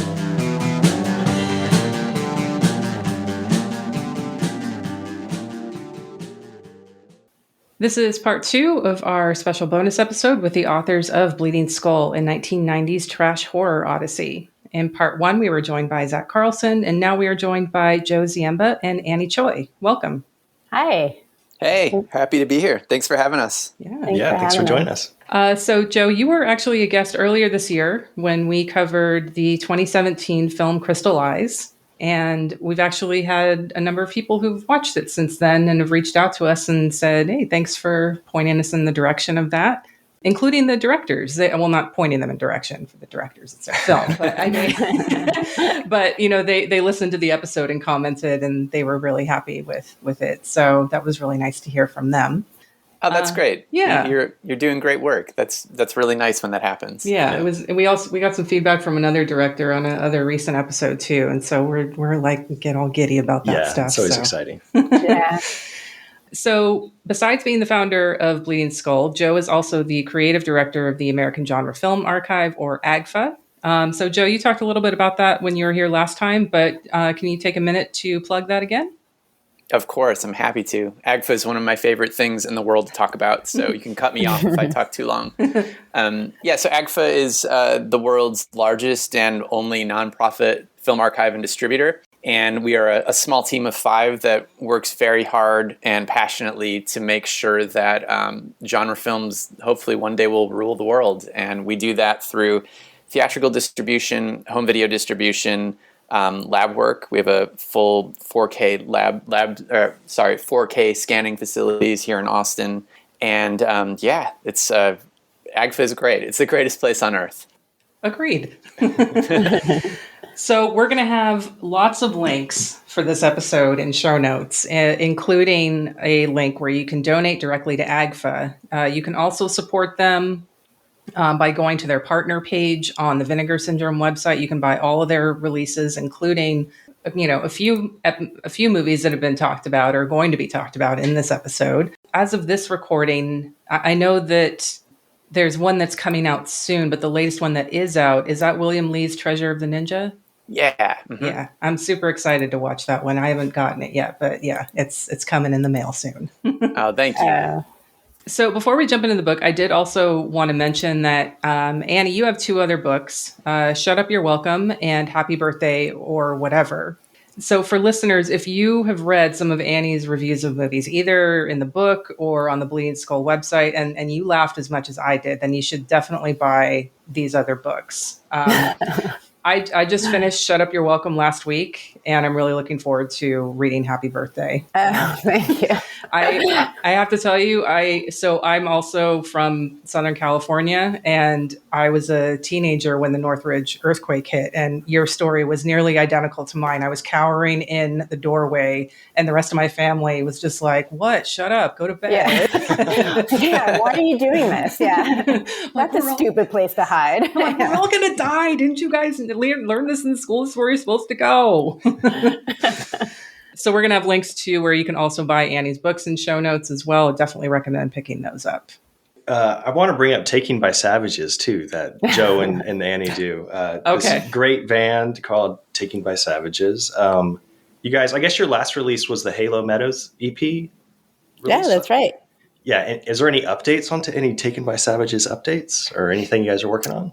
Yeah. Well, thanks for bringing this up and talking about it. It's really nice of you. I made a solo record earlier this year that came out in March. And then after that, we're kind of working on Taken by Savages now. And I think we've had like at least 7 or 8 different directions for our next album, but I think we've finally landed on one now. And so now we're actually starting to go through the hundreds of sketches and demos that we have and mapping out, the next album.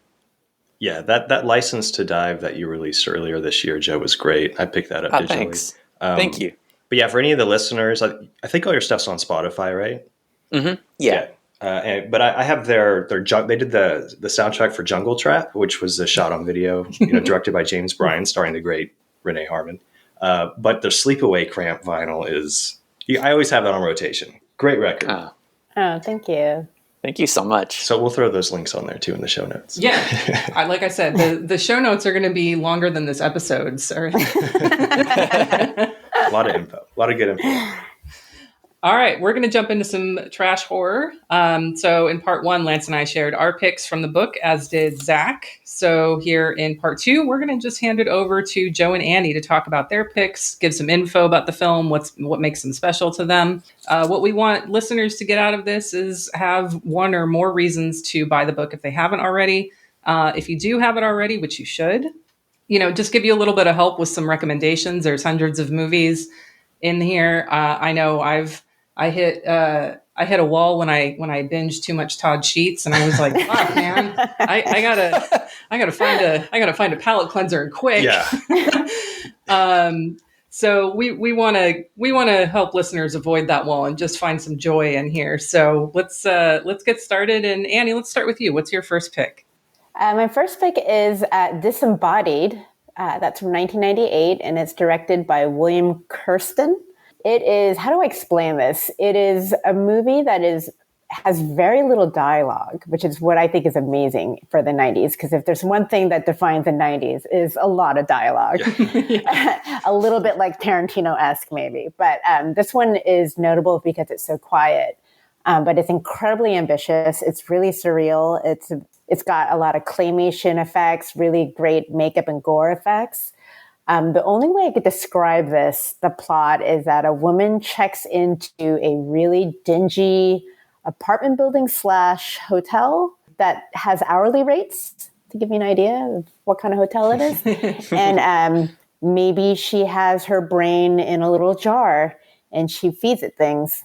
It's a completely surreal, batshit crazy, LSD-fueled nightmare, and I love it. It is beautifully done, so much ambition.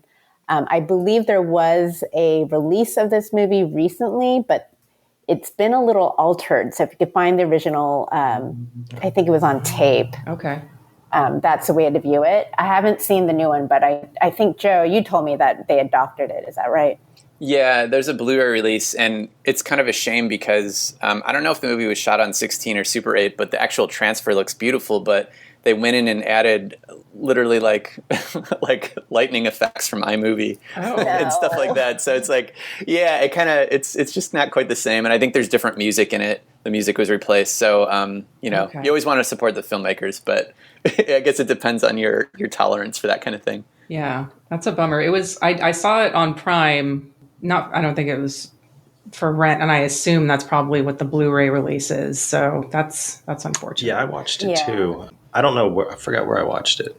Was it Prime? It probably would have been Prime. That was the only place I saw it. Okay. Available streaming, but But yeah, like you said, Annie, this thing is very minimal dialogue and characters too. The cast is pretty small, and it just focuses heavily on the surroundings and just the effects and the quiet story and the music. It's really sucked me in. And the actress who plays the lead, Connie Sprouts, Anastasia Wolverton, she's pretty damn captivating to watch. Like, she commands the screen.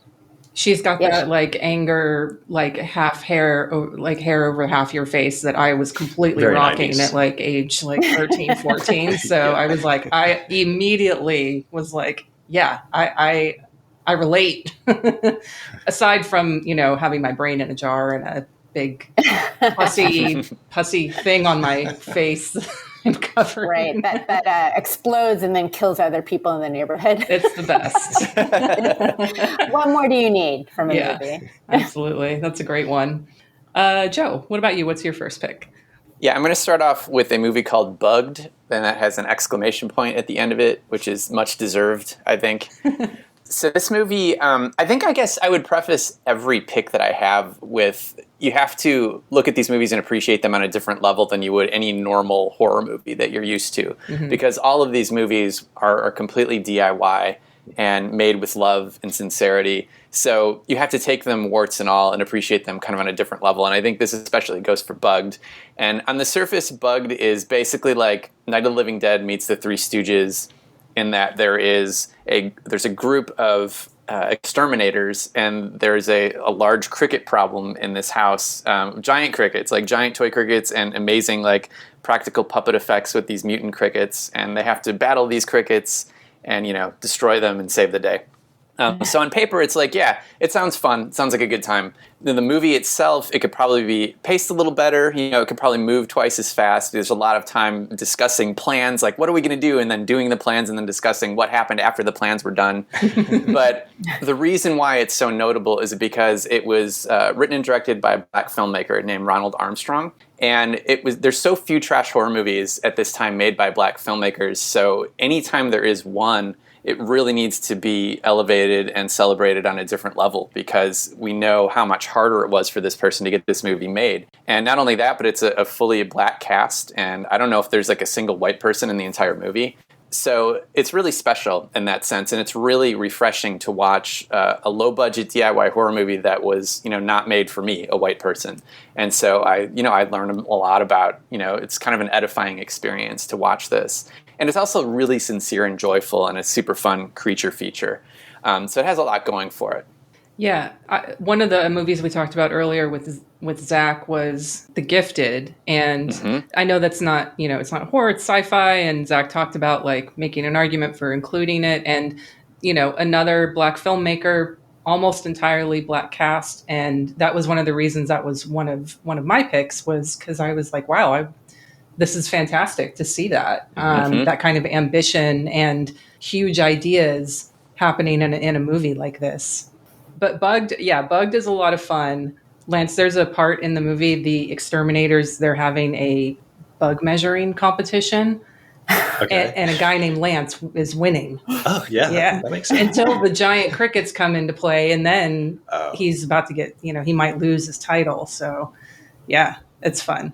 I like the big, fake spiders, fake bats, fake rats, all those good things. They're always all the creepy fun. crawlies. Yes, exactly.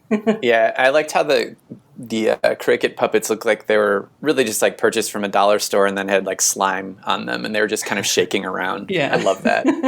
So much Yeah, fun. using string to pull them across the screen.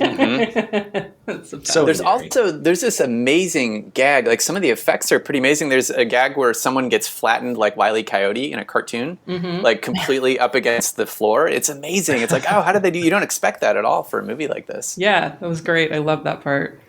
Annie, next pick. My next pick is Frostbiter: Wrath of the Wendigo. It's a very mysterious title. It's directed by Tom Chaney, and I believe it was filmed in the 80s, but released in the 90s by Troma, I want to say. It is very much an Evil Dead homage / ripoff. It's about a bunch of friends who go into a cabin in the woods, and there is a demon that gets released, and a woman has to solve all the problems, which is, everyone's life. But it is super ambitious. It's really funny. You will never see chili the same way again. Yes. It has some of the best. It is the best chili scene I've ever seen on screen. Yeah. I agree with that. This was hands down my favorite. I think Lance and I have both watched about 20 or so in the last month or so since we, started chatting about you guys coming on. And this, no shade on your picks, Joe. I love your picks too. But Annie, okay, I'm going to hang up. I'm done. But Frostbiter was absolute pure joy. Gore, head explosions. It's got great burn makeup. The demon hand puppet chili demons. The stop motion animation in it. There's a Prince's Kiss song, Needle Drop, when they're dumping the chili out at some point. All this talk of chili and the demon chili themes. Yeah. I'm so intrigued. Yeah, you got to see it. It's the best, and I think the chili even has its own. It has its own song, and it has its own character. It's chili's a thing. Yeah. It's the best, and there is a Troma DVD. I love this movie. Yeah, and also Ron Ashton from The Stooges is in it, which what? Yeah. Like he left the band and he started doing these really lo-fi DIY horror films, and I was like pleasantly surprised to see him in here, and he's great. Yeah, we chatted about him a little bit yesterday because one of my picks was Matt Jazel's Legion of the Night. Oh yeah. But yeah, it's total Ann Arbor, Michigan films, and Ron Ashton just steals the show. So hearing his name in Frostbiter, I definitely want to check it out. Yeah. Because in Legion of the Night, all he does is drink beer, smoke cigarettes, and say fuck like every minute. Yeah. Himself. Right. Which is worth, enough reason to watch it. But yeah, Frostbiter's next on my watch list for sure. Joe, next pick. Yeah, and I also just realized I should mention that both Bugged and Frostbiter are part of AGFA's theatrical catalog through Troma. So if anyone's listening who programs for theater, you can book both those movies from AGFA. And you should book them because they're great. Yeah. Yeah.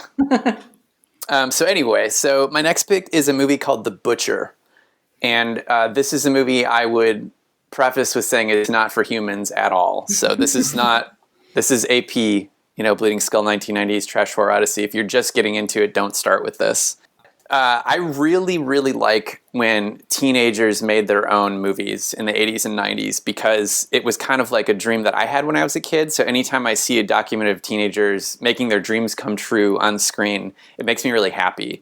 So The Butcher definitely falls into that category. It's kind of like a video mixtape made by like real horror nerds, meaning like these German kids that made The Butcher weren't into Fangoria. They were into like Deep Red magazine, Mm-hmm. So it's basically like a hangout movie, a bunch of vignettes, and it's kind of like the closest anyone has ever come, in my opinion, to capturing what it feels like to be 16 years old, sitting on a curb in the middle of the autumn and like smoking weed with your burnout friends and doing nothing. But like, the chopped off legs and the throat slashings and decapitations are just a nice bonus in the movie. But what this kind of thing does is that it's so raw and it's so pure coming from these kids that there's a real hypnotic quality to it. And there's lots of enthusiastic carnage, and it's hilariously dumb across the board. Like lots of in jokes with these kids. It's like there's a whole scene of the kids, they're band in high school having band practice and playing a whole song, and they're not good. But it's super charming and fun. And there are a couple of other movies like this in the book. There's Nigel the Psychopath and Lunch Meat, which is not the 1980s Lunch Meat, it's the 1990s one. But this one, to me, The Butcher really captures that well in terms of all the 90s like teenage horror movies. And I think we were talking earlier before we started recording that it is in German and there are no subtitles available as of right now. But I don't have patience for that, but for some reason this was just such a nice little dreamscape. It was cool to escape and watch it. Yeah, I watched this one too, and this was a ton of fun. My first I was wondering, because these kids are really young. I'm wondering do you think this is the youngest cast and characters and filmmakers in the book? Because I know Leif Jonker's Darkness, he was 18, and I think a lot of the leads were 15 and 17 years old, but these kids looked super young. I think it's a tie between The Butcher and Nigel the Psychopath, because Nigel the Psychopath has these kids look like they're in third grade, and they're wearing they have Leatherface t-shirts, and they're throwing fake blood on each other. So yeah, it's probably around the same age as that one. But yeah, the like you said, it's kind of a dreamlike quality. You get lost in it. It felt like to me, because it's very DIY, obviously, but it felt like I was watching these kids make homemade, just home videos of themselves messing around, experimenting with, garden tools and electric drills, and it going horribly wrong, because the cheapness of it all makes it almost feel real in some scenes, because you can't actually see what's happening. So absolutely. Yeah. I was really into watching them, pull this off. Oh, I'm glad. That's great to hear. Annie. So my next pick is I Was a Teenage Serial Killer from 1993 by Sarah Jacobson. And there's some films in the book that, we call trash horror, and it's not a dig. There's nothing wrong with being a low budget horror film. But then there's some films in the book that I think are important and significant for many different ways. Bugged is a very significant film. I Was a Teenage Serial Killer is also only because of Sarah Jacobson. There weren't a lot of female directors working in genre in the low budget world, or even in the medium or high budget world. But this movie has something to say. It has a statement about sexism, a statement about violence against women, and what happens when women get angry. So it's very much an underground riot girl film. She was a student of George Kuchar. You can totally tell in the way she shoots it, and the kind of surrealness quality of it, and the kind of the bigness of the dialogue and the characters. I love this movie. Absolutely. It speaks to me as a 90s, fuck men, fuck everyone. Yeah. It's so angry. And then you compare that to some of her other work at the time where it's really sweet, so she kind of has this giant range, and unfortunately her career was cut so short because she got cancer and passed away. But this movie is such an important gem to be witnessed by everyone. And I can't say enough good things about it and how important it is. Yeah, I was super happy to see this included in the book for, all those reasons that you just said, because absolutely. I think most women, our age went through that phase. I don't know. I'm still in that fucking phase. Fuck you, Lance. I'm just here. But yeah, I was super excited. Lance, I saw you just rewatch this. I did earlier today. Yeah, and like Annie, you said, Sarah Jacobson's experimental style and the way she photographs this film is just so on point. For me, I've seen it a couple of times. It just gets better and better with every watch, and I know it's going to happen, but it makes me smile as soon as I press play because I know it's going to happen, and it's just it's a great. What is it, about 28 minutes? It's a short film. Yeah, it's just under 30. Yeah, that's great. Yeah, and I love that she made a dump look beautiful. She literally filmed in a garbage dump, and you're like, that looks cool. Yeah. I want to be there. Absolutely. In the very beginning, the Cypress Hill cover, the how I could just kill a man, or that's a great way to kick off this film. Yeah, absolutely. It gets you so pumped right off the bat. It does. And this was a movie that AGFA also released. Yeah. Yeah. We have a Blu-ray available called The Films of Sarah Jacobson that includes I Was a Teenage Serial Killer and Mary Jane's Not a Virgin Anymore, plus all of the shorts that Sarah made that were still available and able for us to preserve. So they're restorations from the only film elements, and it was one of our proudest moments so far, I think, as a releasing label at Agfa to put her movies out. So still plenty available. It's going to be going out of print pretty soon, so get it while you can. I mean, it'll be back. We will definitely reissue it, but the original issue of it will be gone soon. Don't tell them that. Make them buy it, Joe. There's only 3 left. Well, when I say that, I'm saying that we will reissue it eventually. Definitely, we have plans to do it, but the original stock is very low right now. So, okay. Yeah, it's going fast. Definitely pick it up. Yeah. All right, Joe, what's your next pick then? Okay, so my next pick is Conrad Brooks versus the Werewolf, which is a movie made by David "The Rock" Nelson. And if you're not familiar with David "The Rock" Nelson, in my opinion, he's one of the most magical filmmakers in the book, or in terms of movies that I covered in the book. And this one is his most magical film because David "The Rock" Nelson is I guess in the 90s, he was a middle-aged man that decided the world was pretty much too much for him. And he retreated and decided to do what he wanted to do his whole life, which is make monster movies. So he picked up a camcorder and just started making movies in his backyard in Des Plaines, Illinois, with his friends and his long-suffering girlfriend, Janet. And he made this incredible body of work that continues to this day. And so when you say body of work and you say movie, you have to look at it in different kinds of terms when it comes to David "The Rock" Nelson, because these aren't traditional movies in any sense at all. These are movies made by a middle-aged man wearing a rubber werewolf mask with a camcorder attacking these 3 70 and 80-year-old senior citizens running around and, putting them in situations they shouldn't be in. And it stars Conrad Brooks, who, of course, if you don't know, if you're listening, you don't know, was, starred in many Ed Wood films in the 1950s and was a pal of Ed Wood's up until his death. So this movie for David "The Rock" Nelson was a big deal because it's not only his most accessible and I guess you'd call movie-like movie that he made, but he also got to work with Conrad Brooks, which was a connection with Ed Wood. And since David "The Rock" Nelson started making movies, he's always referred to himself as, "I'm the Ed Wood of the 90s, man." Or now it's like, "I'm the Ed Wood of the 90s and beyond, man."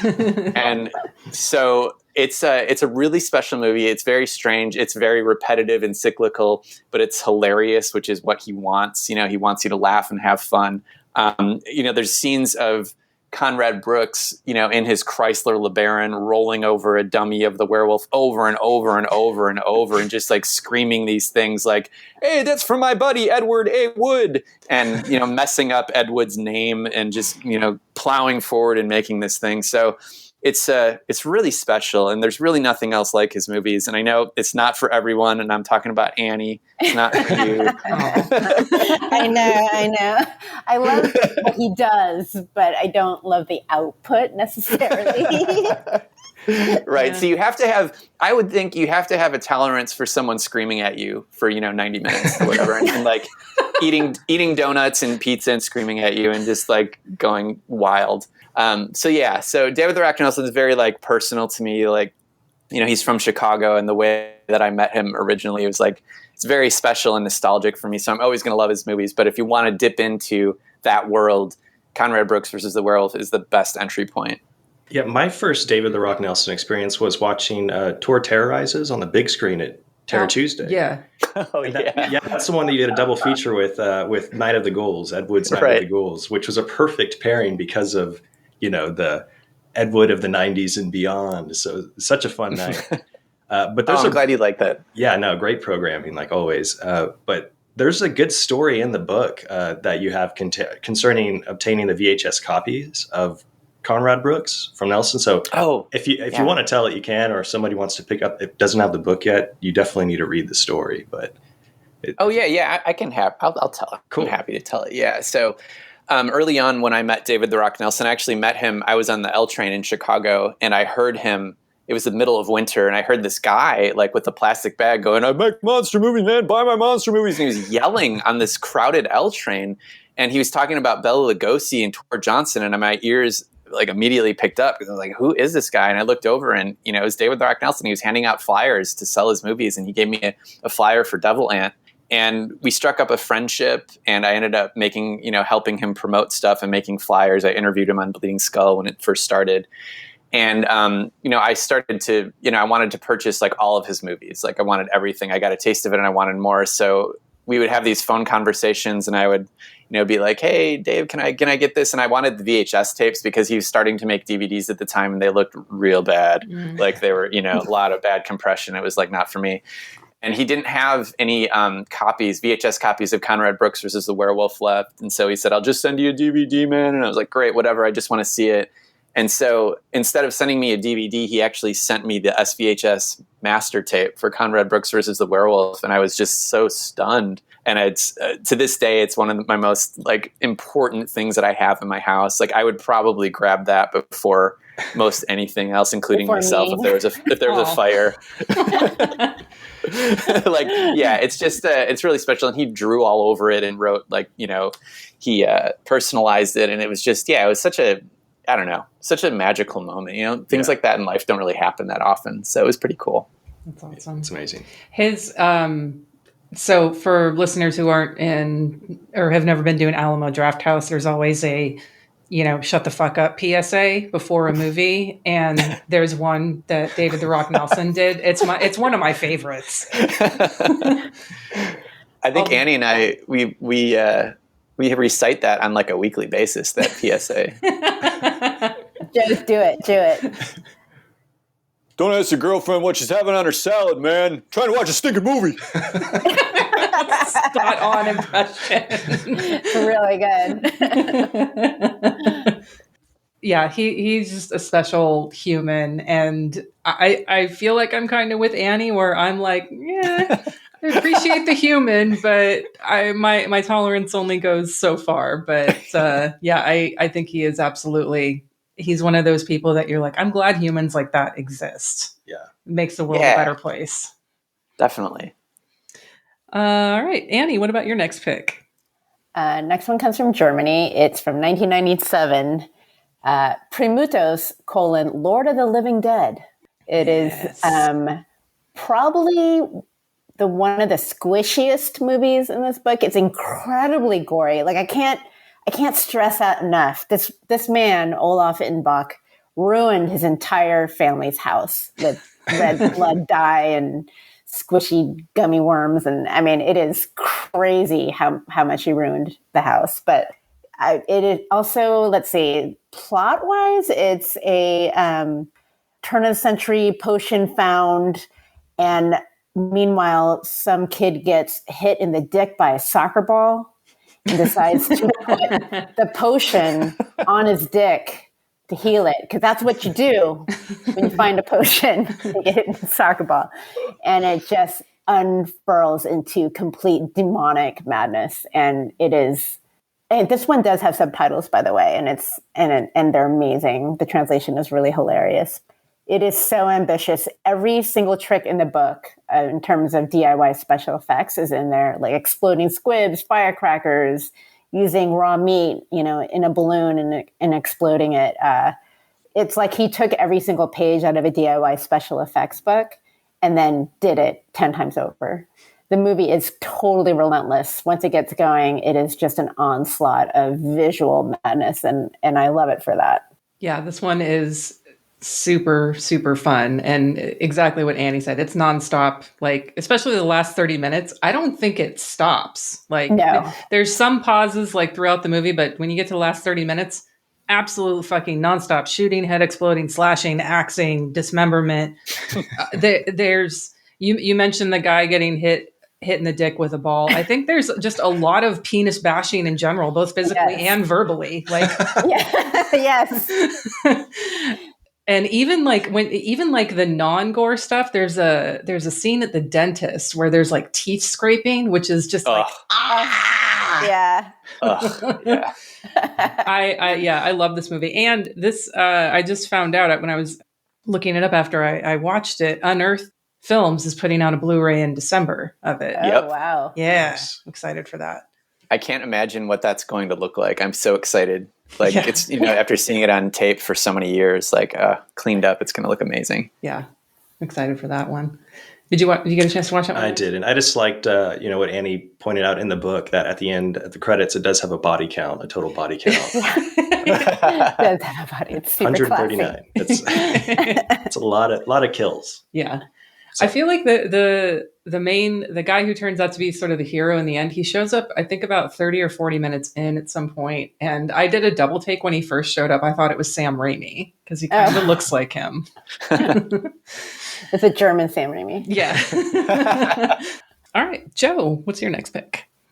Yeah, my next pick is a movie called Limbo, which was written and directed by Tina Kraus. Like, I feel like a kangaroo is like a pouch inside, and it has to let go. Like, you have to let it go. People might be more familiar with this one because we did release it on Blu-ray with Agfa and Bleeding Skull, and we had Tina out to Fantastic Fest 2 years ago, which Annie hosted. So Limbo, I would put in the same category as, we were talking earlier as Bugged and I Was a Teenage Serial Killer, where it's a very important movie for this time era, this era of horror movies, because not only was it one of the rare, I think, only shot on video horror movie from this time that was directed by a woman, but it's experimental, and it does not follow any rules other than the rules that are inside of Tina Kraus's head. And for that, I really admired it, and I was blown away by it when I first watched it for the book. So I think like the easy way to sell it, and which is what we did, when we sold the Blu-ray, is it's kind of like David Lynch and Nine Inch Nails collaborating on a shot on video horror movie. And that, that's an easy way to explain it for people in entryway, but it's much more than that when you get into it because of the layers of meaning behind it from what Tina was trying to say and what she was saying in the movie and what she actually gets on screen, which is a nonstop onslaught of all these different video styles, like experimental video styles and sound collages, and just in the red. The whole movie is in the red in terms of audio and video. There's really nothing else like it, and it's only an hour long. And it's kind of one of those things. It's kind of like, Annie had mentioned the Kuchar brothers earlier. It's kind of like this caught in this time, like there's no space-time continuum when you watch Limbo. It's its own thing, and it's a perfect little snapshot of the time it was made, and it doesn't feel like anything else. So I think it's really important, and I know it's not for everybody because experimental horror is not for everyone because there's really no through line in the movie at all, but it is really just a nice, like, hazy, stoned, over-the-top vibe that just carries you through this whole thing. And I really like that you can bring your own meaning to it. You can read what she's trying to say, but then it kind of how it applies to you and the feelings that she's bringing up. And I really appreciate that about it. So I love this type of movie. I love experimental, strange horror films that are homemade. And this Limbo to me became a total touch point for this kind of style.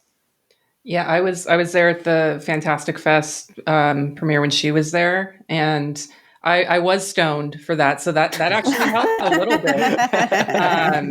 Don't do drugs, kids. But I agree 100%. A very important film. And, she actually, during that, she talked about, there's a story behind her, getting this film entered into a festival and getting rejected.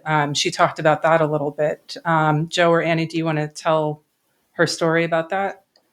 Annie, you should tell it because she told you that first, like before when we first met with her. I think she told you that story, and that's how we found out about it. Yeah. Yeah. She was submitting it for a local film festival in New York, and she got rejected.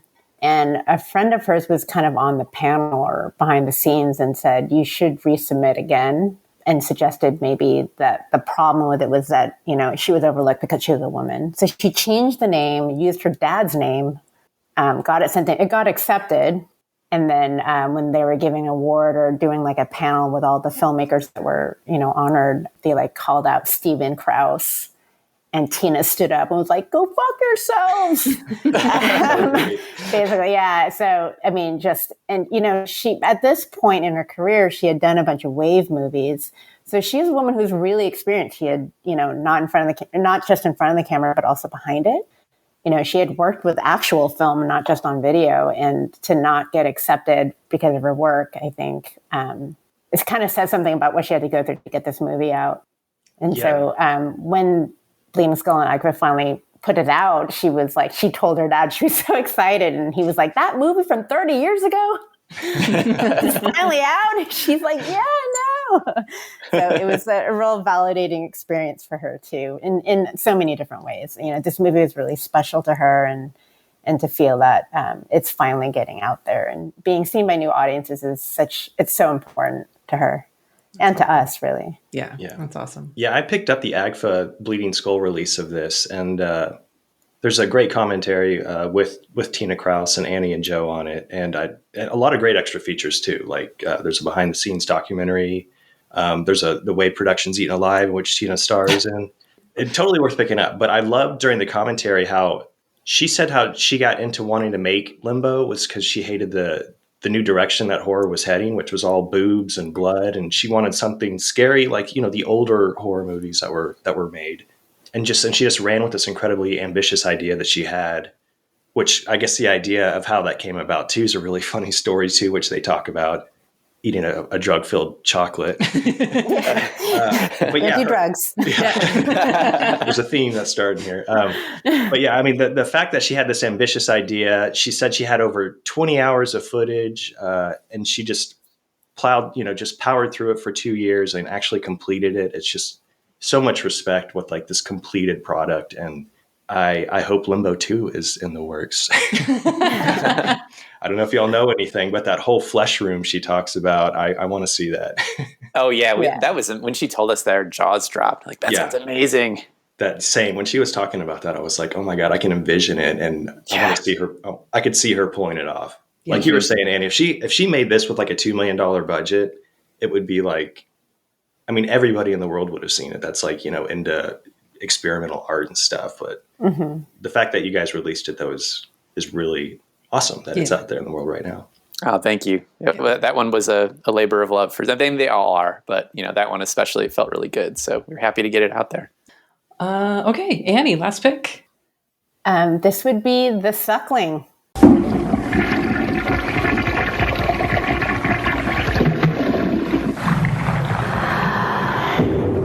Mommy's little darling is becoming Mommy's little mutant terror. The Suckling. From 1990. This is a movie that is about abortion. So trigger warning and content warning. She goes in, gets an abortion. The fetus gets dropped into a toxic sludge and now wants to return from whence it came. Comes back to life. So that's the plot. But it again is one of these movies that once it gets started, it's relentlessly fun and ambitious. There's really great creature effects, incredible makeup effects, puppetry, you name it, gore, things get slick with red. That's all I can say with that. What I love about this movie is that it's easy to watch it and kind of be in awe of all the special effects in it, but it's so much smarter than you think it is. It really dances around, is it pro-abortion or is it anti?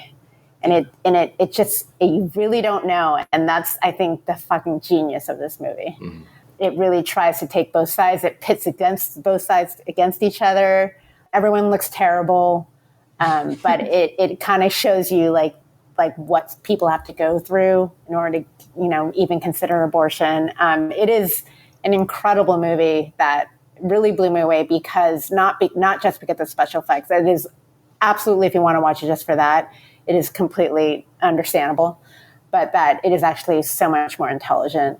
And I love being surprised by that. It's a movie in the 90s that actually has something to say, whether or not it's good or bad, or you're not even sure what it means, but that it does have some sort of message in there, but it's also just really fun and a great time. Yeah, for sure. This is a long time favorite of mine, and I was so happy to see it pop up in the book, and I was like, I love this movie so fucking much. Yeah. Yeah, the gore is awesome, but like you said, Annie, there's like this psychological analysis of different classes in society. So you have like this businessman who's a complete douchebag that's worried about his BMW parked outside. Right.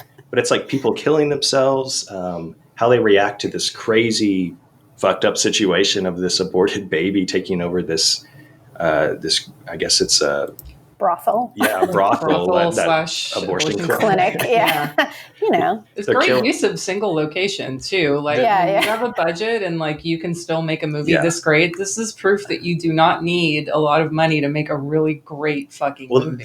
The set design all around, especially when there's a scene where the fetus is flushed, the baby, and it goes down to the sewer. And in that sewer, it's just the set design is so amazing to look at. Then the camera pans up, and then you see there's this, this barrel of toxic waste that's spilled like on the ground. This thing is just kind of eye candy. But like you said, Andy, there's so much more going on with it between the characters and like the messages that are thrown at you. Yeah, Vinegar Syndrome has a release. People, you need to own this movie. It needs to be in your life if you've never seen it. Yeah. All right, Joe, last pick.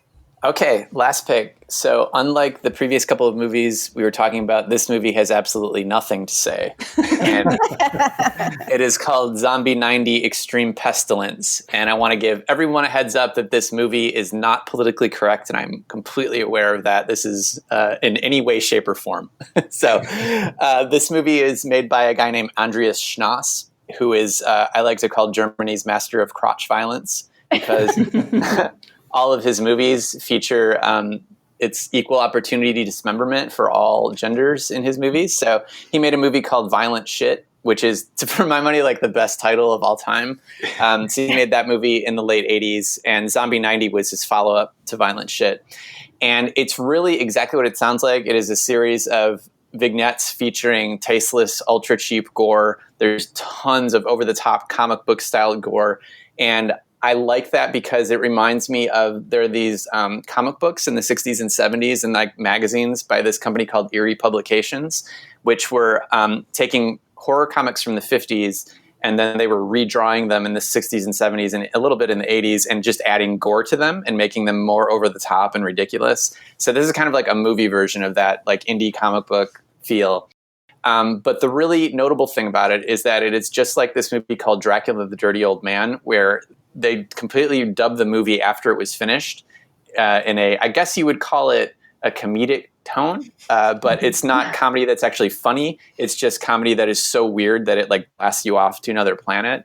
But most of the not politically correct stuff comes from the voices that they do. They're very much stereotyped. They're very much like young adults being idiots and, having fun. But there's something about the whole of the movie that is so hilarious and strange to me that it even exists.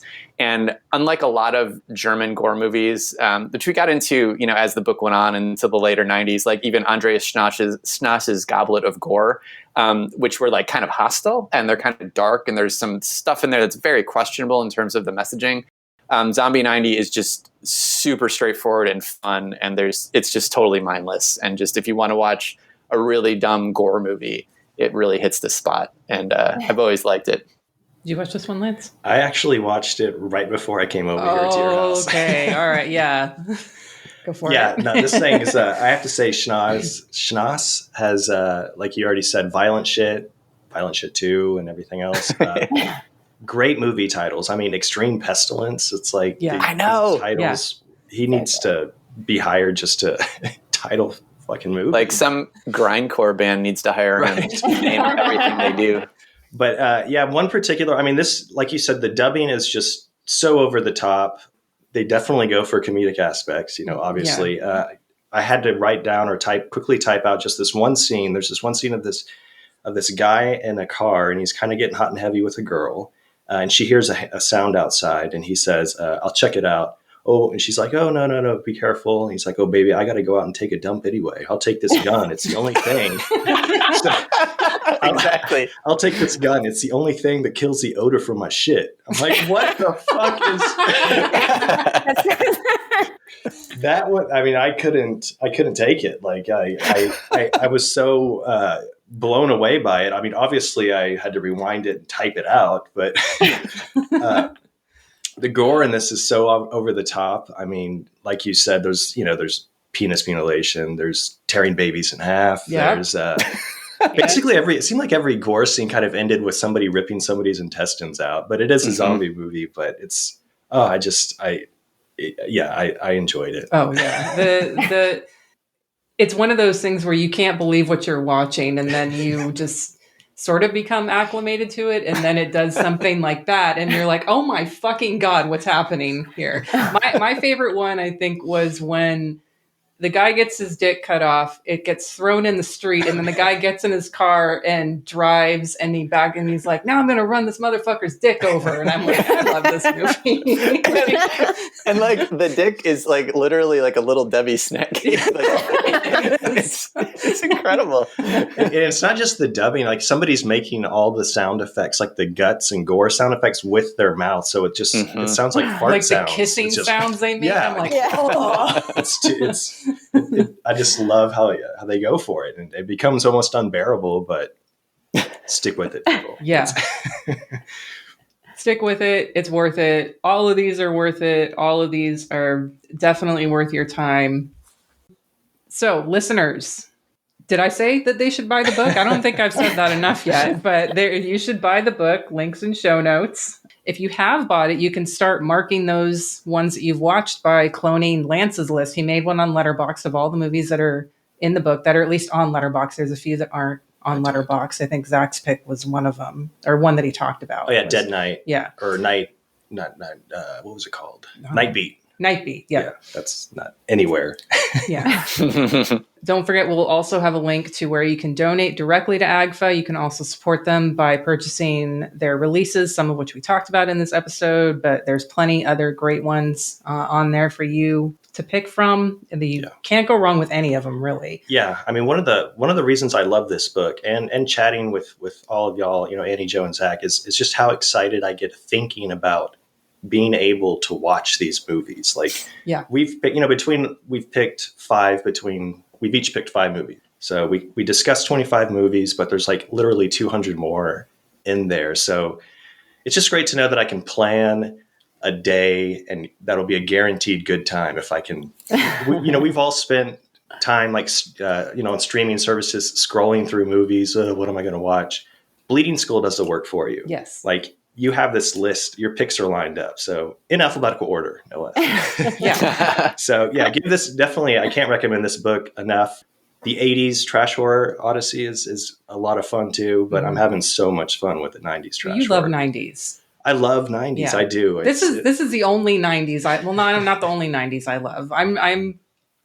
I've gone on record as saying there's not very much 90s horror that I like. Yeah. I'm going to revise that statement until this book came out. So now Eric and I have had a few arguments, especially on some picks that I've had that are 90s horror, but I just love the 90s scene. It's a product of its time, the whole industrial choker necklaces. It's so good. Your youth must have been jeans. much happier than mine, because 90s, I was just a miserable fucking bitch. I was angry, and I was like, fuck this, I don't want to remember it. You weren't watching enough 90s horror.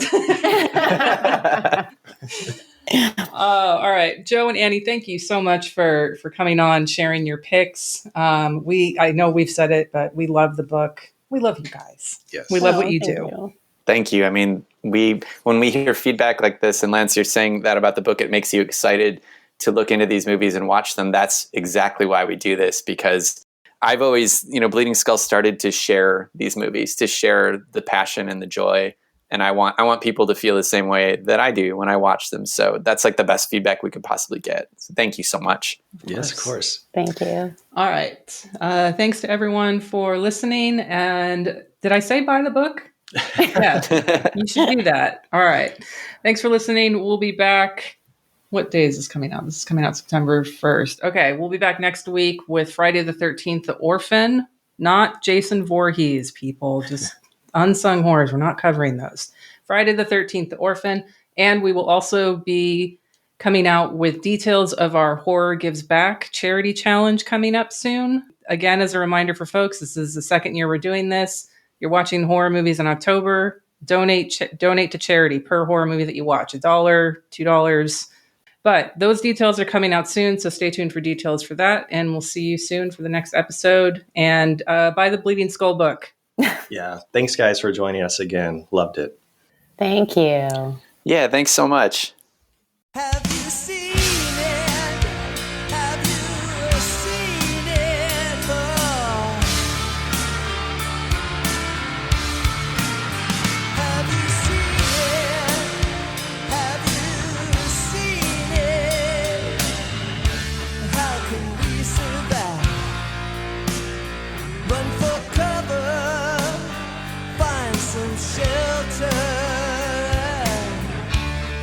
to stay alive. Out here searching such a long time. Stranger with no name, living lonely. If I could only find some way to end his wicked game. His wicked game, yeah.